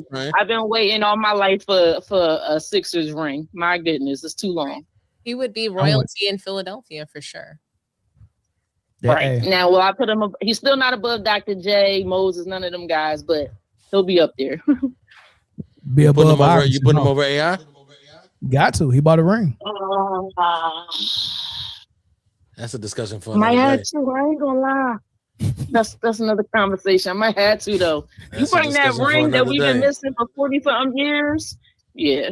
So, but the city's excited. I just want to put my little 2 cents in real quick. The city's excited. Is I think this is a fan base he's never experienced before. So, but we're not scared to boo him either. Go my behind. Of course you don't not. play right, we're gonna boo you. I know. So be ready. The first time he don't get back on defense because he crying to the ref. Boy, Wells Fargo's Xfinity Center's going up. I was saying absolutely. The minute he doesn't run back, look what they did to Ben Simmons. Go crazy. Philly fans are worse than New York fans as far as how fast they will tear your ass up. Mm-hmm. Boy, Ben Simmons ain't been right. Hold on. Ben Simmons ain't been right since. There's a Philly rule here. We could boo our players. Y'all can't touch them. Hey, check this out though. That wing that you're looking for, y'all can get him for very cheap. His name is Ben Simmons. Mm-hmm. Oh. Wasn't he supposed to be the next LeBron? Call him. I mean, it depends on what type of shape he in. He's gonna have to go on an apologetic tour in Philadelphia first. What does he gotta apologize for? Chris, you talking? You on what does he have to apologize for? Until you signed Durant, we're not talking about Ben Simmons right now. What does Ben Simmons? You got to tell me what Ben Simmons has to apologize for. About what he did, and everybody know about what he did in Philadelphia. I don't know nothing he did. Damn apology tour. He asked for a trade. He knows it. He asked for a trade. And he knows it. So because Doc Rivers, the team, and Philadelphia turned on that nigga. It's the reason why you trying to come back. If we did all that, why you want to come back to Philly? Because Doc Rivers gone. You having regret. Redemption. Nah. Glenn the consultant ain't there no more. Embiid's still there. He can just kick Embiid in the knees. That's an easy win. Damn. Nah. Well, his back won't allow him to do that. Remember, he got bad back. Hey, he might have went and got that fusion, spine fusion. He might be all right. I like his I like Ben Simmons' skill set, and I do think it could work potentially, but where's his mentality at this point in time? So, and we don't even know if he's in shape. He's been out of basketball for 2 years. So we don't know how that's going to be. But yeah, he should be in decent shape. He should be in good shape though. Not fishing. Y'all can give LeBron $8 million. Y'all can give him $5 million. Wow. Yeah, of course. But look, Brittany, we'll see what happens. Brittany, we go end it. I kept them 40 minutes longer than I expected, so we go end it, man. We got some good stuff out of this, man. But thanks for the call. You good. Thank you, Brittany. See ya. I'm 40 minutes late on Tuesday. Yeah, tell your mama happy birthday. All right, I will. See y'all. Yep. Hi, Brittany. All right, y'all. Thank y'all for tuning in, man. Y'all did decent on the likes, but hit the like button right now on the way out of here. Man Down Sports Football, get there. Man Down Sports Football. I should go to them right now and see that we got 50 extra subscribers, man. So if you didn't remember to head over there and subscribe to Man Down Sports Football, do that. And you want to do that before football season because we're gonna be rocking and rolling once football get to rocking and rolling. So head over there and watch the videos that we already got there. Subscribe, hit that like button, leave comments. Definitely subscribe to Sports T. Definitely subscribe to Format Podcast, and go check out my man Chris, who just dropped the album, and it's called Vacancy. You can catch it on Spotify, iTunes, and iHeart as well. And I'm telling you, it's R&B and it's dope. I ain't gonna lie to you, it's dope, y'all. It's dope. So go check that out. Vacancy. No vacancy. No vacancy. No vacancy. No vacancy. No vacancy. No vacancy. But other than that, hit the like button, y'all. Thank y'all for all tuning in. Appreciate everybody on the panel for providing everything. Jeff, we love you to death, big dog, man. Thanks for the call in. We'll catch you on the next one. Peace.